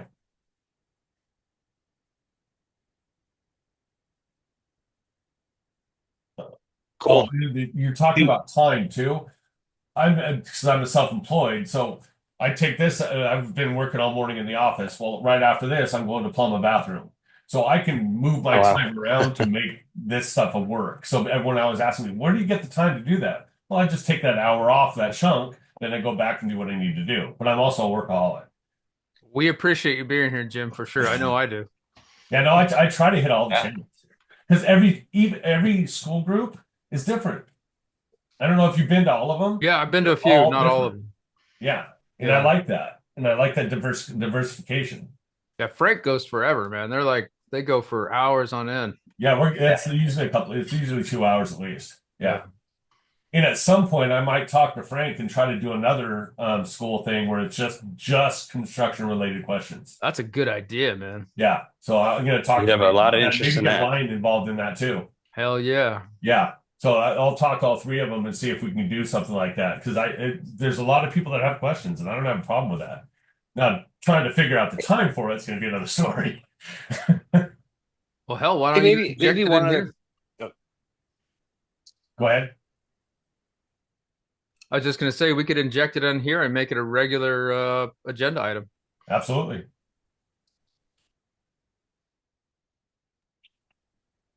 I was just going to ask you guys one other question, and we don't have to. If you want to catch it later, Jared, that's no problem. But I am wondering, like, let's just say let's just think about what the future could hold. Let's just say, for sake of argument, like interest rates go down. On the one hand, yay, I get to refinance my stuff that's not where I want it to be, and that's a good thing. But then everybody starts buying, pricing goes even higher. I mean, that's assuming demand holds, and who knows, right? But I was just thinking about the comment earlier. Like my biggest fear about interest rates going down is it's hard enough to get maintenance people and contractors now. If people start interest rates go down, I can imagine that's only going to get harder. And I'm trying to brainstorm out like what's the biggest risk if interest rates go down, and what should I be doing to prepare for it? I don't know if you guys have a thought. On that aspect, I'm actually more worried about my area than your area because with all this stuff going on, all the fires and everything else, the use of contractors and materials is just going to get brutal. I mean, you're going to see materials going up, not just with tariffs, but because demand is going to take away that supply in the next 3 years. because you got all that Mm. fire stock that in our area, Sonoma, LA, Paradise, and Maui, and then the Terrace. All of Yeah. that combined is going to jack materials up nationwide for sure. Mm. Mm. Well, Chris, here's my opinion. At your size, I think you might, if you think that's going to be an issue, you might want to start seriously consider at that point hiring a full-time maintenance guy. Yeah. Yeah. Yeah, if I'm your not homes quite are big in enough in to a close justify that, but area, I'm trying to figure out the math. Sorry, Jim. if you have enough properties in a very small area, I would obviously do that. That would be a number one thing I would do. That's one What thing I'm you're trying to do with Yeah. a lot of the stuff is scale. So, because I wanted to Yeah. do a short-term rentals and a glamping operation because the cleaning costs are so expensive. So I want 12 doors on one property to make that scale. Yeah, if you have any properties within a certain radius, definitely hire somebody. Yeah. Or work out a Chris, deal you're with at them. like Hey, 30 or I'm gonna so, keep you right? busy exclusively. Can you reduce your rate so I don't have to have you as an employee? Yeah. Jared, I do that in my cleaning lady. Yeah. can Yeah. I What's chime up? in for a quick second? Yeah. What's up? So, quick question. So, I got in late. So, if you got a chance to talk about your deal, I missed it. Sorry about that. Didn't realize that it was that late. I'm sorry, I'm on a different time zone. So, normally don't miss your meeting. So, anyway, No worries. if you didn't get a chance to talk about your deal, I did know that you didn't close on the second and needed to have those extra days. What happened that made you have to close on the fourth over the second? I had let's see, they had to do a rent study because they didn't I provided so I've bought 4 houses all before I've done any tax returns. Oh So wow. yeah, these lenders think I'm absolutely crazy. And they're probably right. But so I don't have any official documentation because the 3 properties I have are pad split leases and there's no dollar amount fixed to them. So I had to provide the bank statements from where they were coming from and then where they went. And so I did all that. And the broker said, okay, that should work. And then it turns out it didn't because the underwriter saw it and just, I guess they've never seen numbers like that. They didn't think that was right. They're like, this is weird, right? So they had to order a rent study, but that rent study was based on long-term rentals. But whatever, that works. And I guess they're covering their basis in case I default, which is weird because I've got 60% loan to value on 2 of the houses, but whatever. So yeah, they had to order a rent study, which pushed it out, which I had to pay $175 per deal. So that pushed it out. And then on the day of the signing, I signed, and then they contacted me later that day and said, "Hey, we need you to pay an extra $716 or whatever it was." I had to wire no 700. Oh, it was almost 800. $800 because the broker screwed up on their math or whatever. It's because I at the last well not last minute, but during the inspection period, I got an extra $5,000 and 2,500 of that went towards the purchase price, and the other 2,500 I gave to my agent because he was at 2.5 and he should have been at 3. And I like my agent. I've done 3 or 4 deals with him, and he's great. Plus, in my mind, I owe him 20 grand because the last house I bought, I got 120 grand off, and 20 grand of that was because of him. He negotiated it, even though he wasn't my agent. We were actually going to partner on the deal. So he negotiated down 20 grand, and then at the last minute, he said, "Hey, look, let's just you go ahead and take it down on your own because I got too much shit going on." I was like, cool. So I just anyway, so it was fine. But anyway, because of that credit, because we already had the 3% max credit, because of that credit, it kind of threw off the math, and they've hired some new people, blah blah blah. Anyway, so it pushed that out a couple days, which sucked. But like I said at the beginning of this video, Renee, it actually was a blessing in disguise because I was down there for work as well and on my own dime, but that's okay. And on Tuesday, the day that, or I think it was Tuesday, yeah, the day I was going to close, our work stuff got out of hand, and so it was chaos just with work alone. So it was kind of a blessing in disguise. But yeah, Nice. Well, I was surprised when I seen the basement because just like you, basements aren't normal in this community. So to have that, that's a blessing. I mean, yeah, just plus in itself. I mean, I live in Minnesota right now, and every house has a basement. But you move to the Northwest, and if it has a basement, it's a rarity. So yeah. that was definitely, Well, and it's a beautiful house. I Yeah, mean, this is in Arizona, the house that. yes, yeah.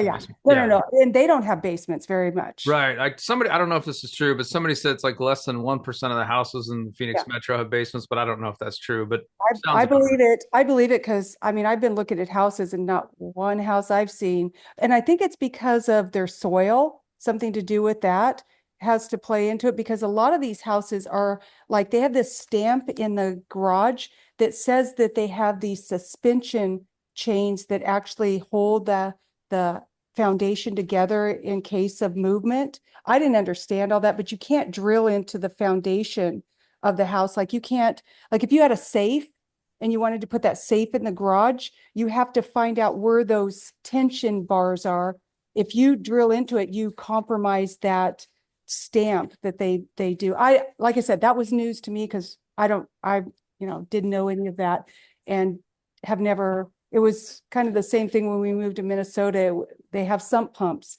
I've never heard of sump pumps until I moved to Minnesota. So I think every area has their positives and their negatives when it comes to structure, and it's a learning curve, and definitely a learning curve with each one that I've been in. Yeah, we had about a half-hour long conversation at the beginning of this video about sump pumps. So Jim was crucial. Jim, you ever heard of suspension chains? No, it's called post-tension concrete. There Oh. you go. Yep, you just said it Yeah, right. so what it is, there are, like she said, there are a bunch of cables that go through. So what it is, it's a monopore, but they use the cables to go through the entire slab. Rebar? No, not rebar, Oh. cables. Huh. Yeah, so it's a tensioning cable. But the problem with it is, like she was talking about, you have to X-ray to find out where the cables are to be able to do any kind of remodeling. Yeah. Yep. Yeah. So X-ray. we were told we make sure you don't do anything without first. I won't touch those homes. Yeah. If you have to do renovations on them, yeah, they would be a nightmare. So just buy one that you don't plan on ever doing any remodel on, or don't buy it. Yeah. Well, I'm putting in 2 bedrooms. It's already a 6'3", but I'm going to put in 2 bedrooms and make it an 8'3", but maybe an 8'3.5". So we'll see how much of a disaster this sump pump room is and go from there. Oh, you have a sump pump in your basement. Yeah, but Jim and Oh. company told me that it's just that. It's a sump pump. It's not a sewage pump. So No, sump pump is, yeah. And a lot of times, like, so where we're at, if the house that I'm in right now is an older home built in the late 80s and it has a sump pump, it never goes off. It never goes off. But the one house that we had prior to that, our sump pump went off every 3 days because new construction, there's water that is collecting, and they say over time that water, no, it doesn't really dissipate, but it finds other channels. And so normally the house after 10, 15 years, your sump pump goes off less and less. So I don't know about yours and finding out when the last time it went off. I don't know if there's something that can tell you when it went off the last time. it went off every time I flush the toilet. It goes off. Oh, Yeah. okay. So it is Same in my house. It's my house I live in Oregon has one of those sealed big ass, they're 3 feet, 4 feet, I don't know, 3 feet tall. And Yeah. I'm thinking it has one of those incinerator things in it because it looks high dollar. But the Yeah. one that we showed at the beginning of this is definitely not high dollar. It looks like the clamp that's put it together from, ding, ding, ding, ding, ding, ding, ding kind of thing, right? This kind of rigged it up. Yeah. Yes, one of the houses I had to deal with in Sacramento is in most of the problems with the sump pumps and basements are because the exterior foundation was never sealed properly. So therefore, you're getting water penetration into the foundation, into the basement. So what happens a lot of times when that happens, you dig a trench all the way around the perimeter, and then you backfill with drainage, which goes down to an injection pump similar to yours, but just a pump. And then they put special fabric on the stem walls, which draws it all down, wraps around the piping, and draws it all to the thing, and then injects it out. So That that's way what you they have a do. sealed type basement. Jim, that's what they do in Minnesota. How you just explained it's exactly what they do. But and that's why I said those sump pumps, you don't hear them unless you're down near it to hear it going off. And then we also have where you have to test for that radon gas. Yep. Yeah, we have that too. Yeah. Yeah, one of the big things with those pumps like that is you really should have a battery backup on it, because if you get a major storm and a power outage, you can get a flood. Exactly. Yep. We don't hear the pump, but we hear the backflow flap slam. Yeah. It goes and then bam. It's like, damn, what the hell is that? Yeah, so that's one thing to keep in mind with those for your tenants. If you get a power outage, you can't use that downstairs bathroom. That's a good one because we do have power outages from time to time. Yeah. Because if they fill that tank up, it's just going to start overflowing. And that one you sent me is a small tank that would fill Yeah, fast. absolutely. Yes. Is that good enough for two That's bathrooms? That once again, that has to be calced out. Okay. That's a code issue. So one more question, because I got to get off, but I just have a question for you, Jared. I think I heard you say that you have an S corporation versus an LLC. Sorry to, so you're No, an LLC? no, I don't. I'm all You're an LLC. LLC? Yeah, Yeah, so just you're an LLC. I don't know who it was on one of these groups. Maybe it was in Vincent in what I call it, the out of state real estate group. But I was just curious. So how long have you had your LLC, and are you happy with going with an LLC versus going with like an S corp? yeah, I've had it for 2 years, and I just have the holding company and the Wyoming thing, and then I have my local, my Arizona LLC that ties into it. I'm happy with it, but I will say, I did that for anonymity, and it worked really, really, really well because when I went to get power, gas, and water, I got the power and the gas turned on, but the water company, I had to actually go down with physical paper. They wouldn't take any electronic. I don't know if they're dated or what. They wouldn't take it on my phone, and had to show them the connection between my Arizona LLC and how it was a member of the holding company and how I was the managing partner of the holding company to prove to them just to get the freaking water turned on. So it worked a little too well, but it That's worked. interesting. That shouldn't matter to them. The holding company should have nothing to do with that LLC. Ownership. So the city, they've had some after COVID, they had so many, because I asked, I was like, this makes no sense. I'm trying to pay for service here. And they said, hey, what happened was during COVID, that would happen and someone would move on and the bills wouldn't get paid. Right. And so I don't know how that transpired to where I had to prove that I owned the property in order to get the water turned on, but that's what happened.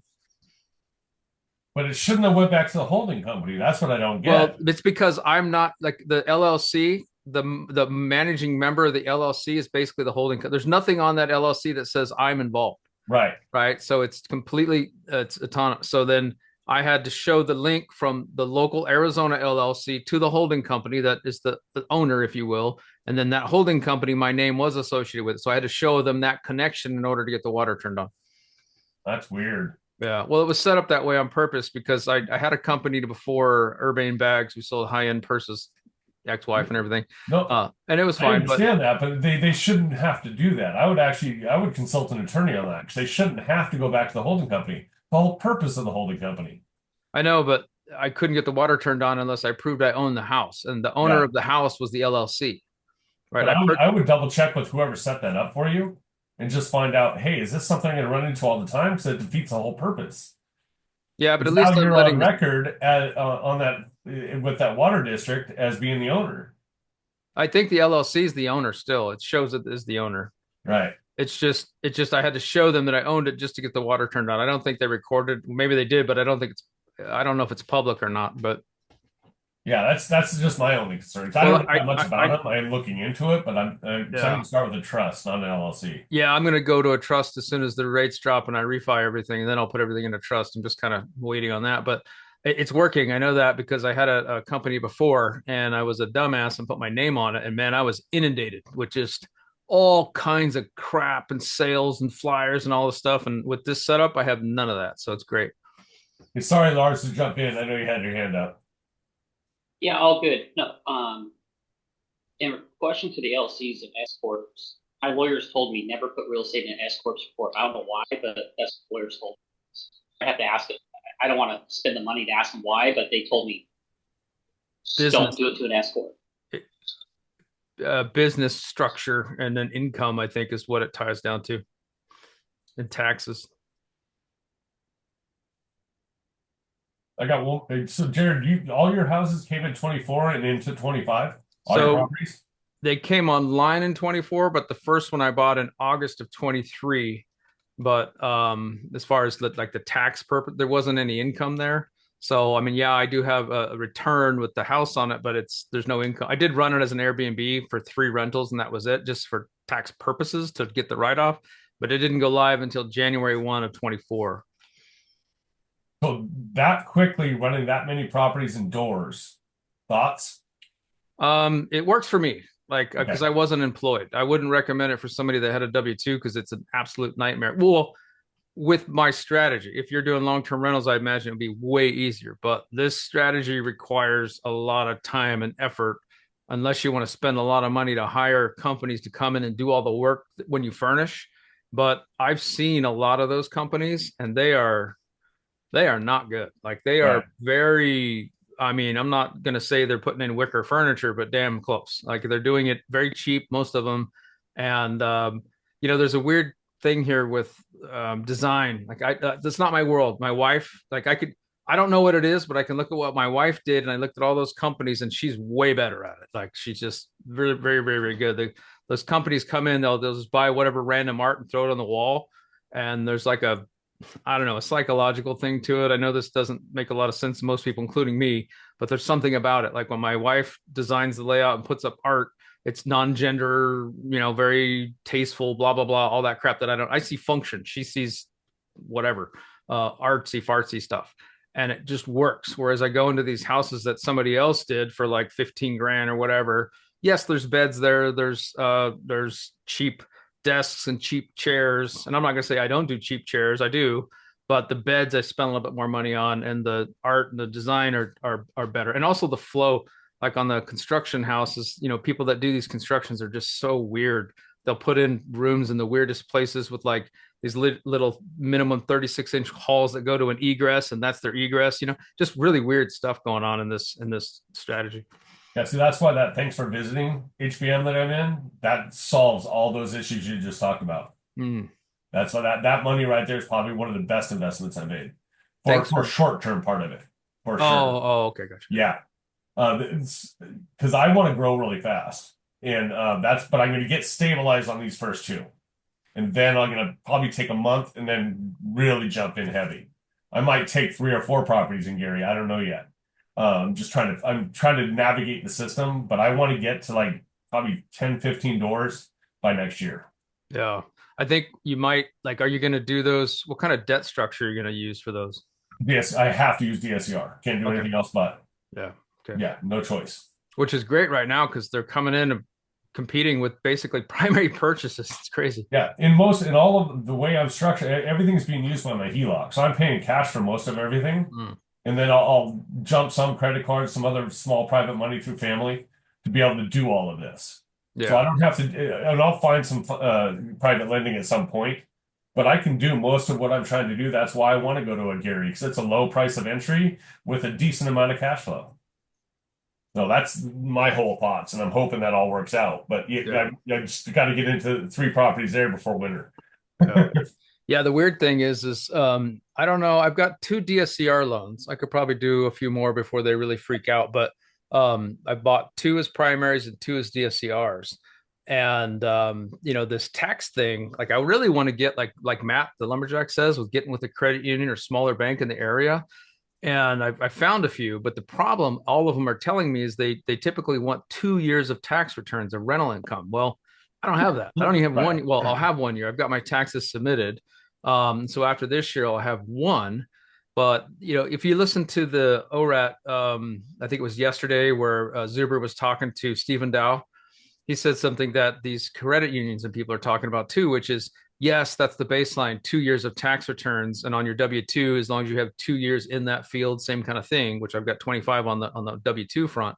But they'll use other things to help offset, like, if you've got a couple $100,000 in the bank, which we do, or if we have, like I said, a good W-2, or these other things can offset that 2 years of tax return. So I'm hoping, they told me as much. They said, hey, the MACO, the Mountain America Credit Union, they'll do 10% down loans with the W-2. And so that's what I'm really hoping. After I get my tax returns, they said, come back, even though it's 1 year, they said to come back to them and talk to them and they'll work it out. And I think banks are looking to do that because, they want, like, if you have a higher credit rating and these other things like that, then they're willing to work with you because there's not a lot of lending going on right now. Yeah, I have 0 chance of getting any kind of bank loan. Yeah. I've been self-employed for 30 years. Self-employed, yeah. Yeah. And I was talking to Big Paw Bear. I'm drawing a blank on he's in the lumberjack course. He's actually getting hard money loans with no points because he's been experienced so long. Yeah. Yeah. I learned that too. The other thing that I ran into was instead of putting 20% down, I had to put 25% down on my first DSCR loan because I was a novice investor, which I am. And then the third one, I had to put 30% down because I was still a novice and I had I'm a liability, right? They in their mind, which is accurate, I don't have the experience to that risk. So to offset that risk, they made me put 30% down, which I did. And they're like, okay. Because Yeah, worst see, case, that's they the get the house advantage of back. what I'm doing with my system is my value add is going to pay for that percentage down. Nice. So I hopefully will get all my money back. Yep. If it's leaning towards I'm not, then I'm going to start camping out up there and doing my own work to Yeah. keep that cost down. I'm doing the same thing with the HELOC, by the way. So I'm in Yeah. the same boat you are. Yeah, I'm doing the HELOCs. I just don't want to pay the damn points. It's just a principle thing. Yeah. I know it's a tool, but well, what I'm doing is I'm using these seller credits to buy my points. Because I'm a risk, like my primary loan, even because I've got, it was my fifth house, but fourth investment. They put me in at a 7.18 instead of the going rate of a 6.7 or whatever the hell it was. And because I'm a risk and I don't have the 2 years, blah, blah, blah. But because I got the seller credits, I actually bought down to the 6.7, but which sucks. But hey, it is what it is. yeah. Yeah, that's the other problem with the DSCRs is that some of them have that 5-year prepayment, and I don't want that. I paid to get the 1 year, and I'm so glad I did because I've already come up on one, and the other one is actually both of them are now I can refinance now. Well, with all this change in tariffs and everything else, I didn't think it was going to come down until fourth quarter, but I think it's going to come down now. Same here, but I wanted to be ready, and I paid that cost. I think it was like $3,000 or whatever. I can't remember what it was, but per loan in order to get that 1 year prepayment instead of that 5 year, because I knew things were going to be crazy. So I wanted to be able, at least the ability to refinance without paying that hit. Yeah. I can't remember what the hit was, but I think it was like, it would have been closer to an $8,000 hit rather than the $3,000 hit. So I paid the $3,000 up front, something like that. I can't remember. But it doesn't matter. I wanted to pay it just because in my mind it made sense. And then now I'm glad because I think I know some people are saying that, hey, it's going to be higher for longer, but man, the way things are going, the macro and everything's going to shit fast. Oh yeah. I think it's going to drop. I even like if you watch the 2 year, I think the 2 year is a 3.6 or whatever it is, but the Fed's offside by like a whole 100 basis points. So if you watch history, they follow the 2 year. So I know they're not going to cut in May just for spite, but then June they'll probably cut, and I'm guessing the rest of the year they're going to cut a few. So by Q4 I should be able to hopefully refinance. And I did the math just on the 3 properties I have. If I can get a 5.5 on those, that's $1,500 more a month to me cash. Yeah. And that's one drawback I have is how do I might actually try to use some private money and just leave my HELOC into the property I have in Calaveras right now and find some private money to do some other stuff because I don't want to get locked into a rate for a year at 6.75 when I know it's going down. Yeah. Fourth quarter, first quarter. So that's one thing. Once we get to that time frame, I might have to figure that out unless I can buy it down. Well, now I know people in here are going to freak out, but there is a 1-1 and a 2-1.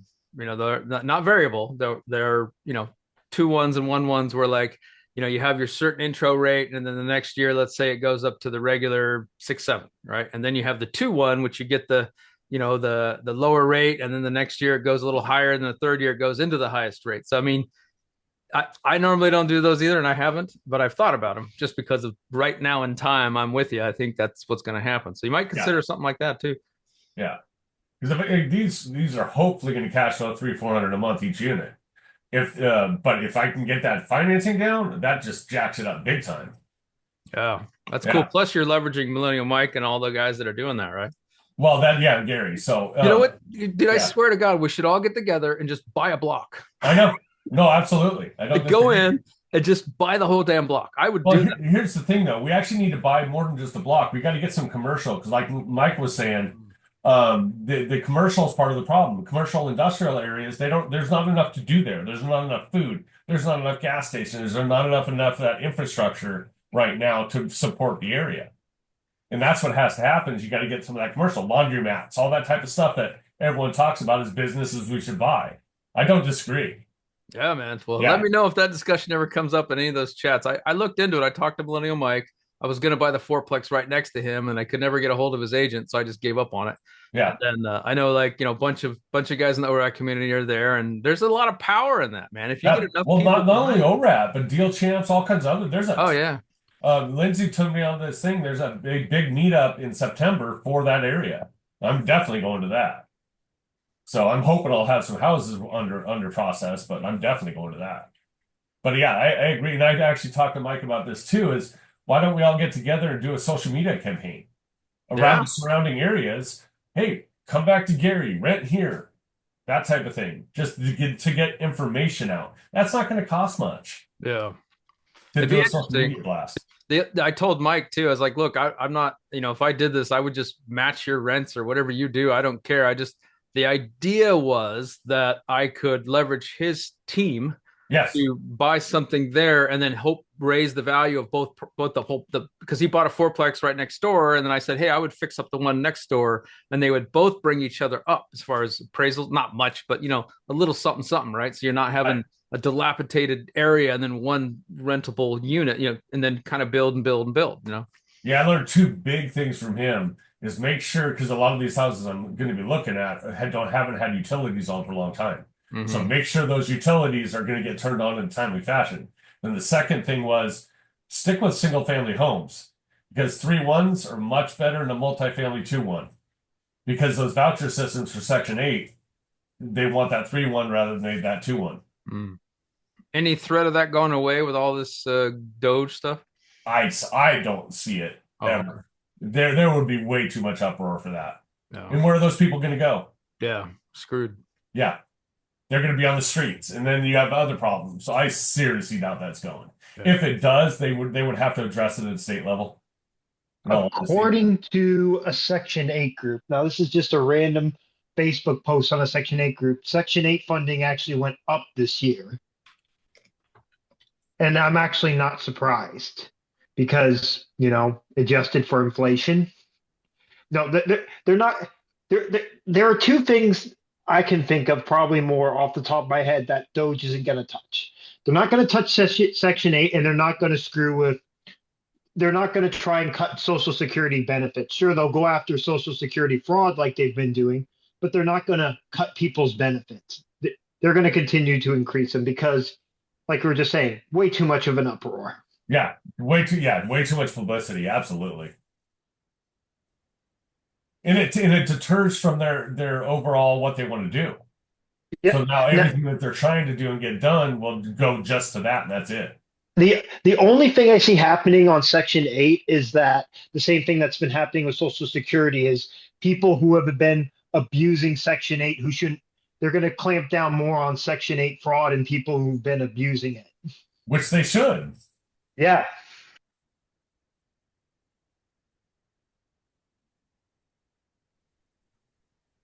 Cool deal. Well, I definitely thank you, everybody. I always learn stuff from all this stuff. Me too. I learned I got to spend more money than I thought. Well, I might have to pay school fees and stuff on one of the buildings because one unit is actually on record, the other one is not. Mm. So I'm waiting to see if they're going to hit me with school fees on it. That'll irritate me. Yeah, because it was before they had records. Mm.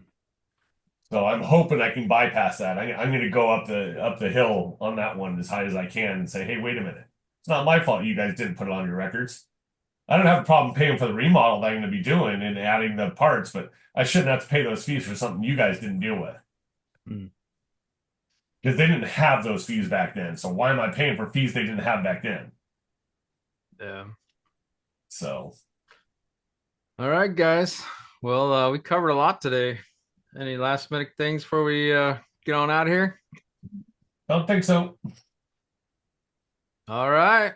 Well, okay. See you all next week. Wrap it up. Yeah. Thanks a lot, Jim. Today was awesome, man. I learned a lot. Thank you. Uh-huh. All right, guys. Later. Bye. Bye.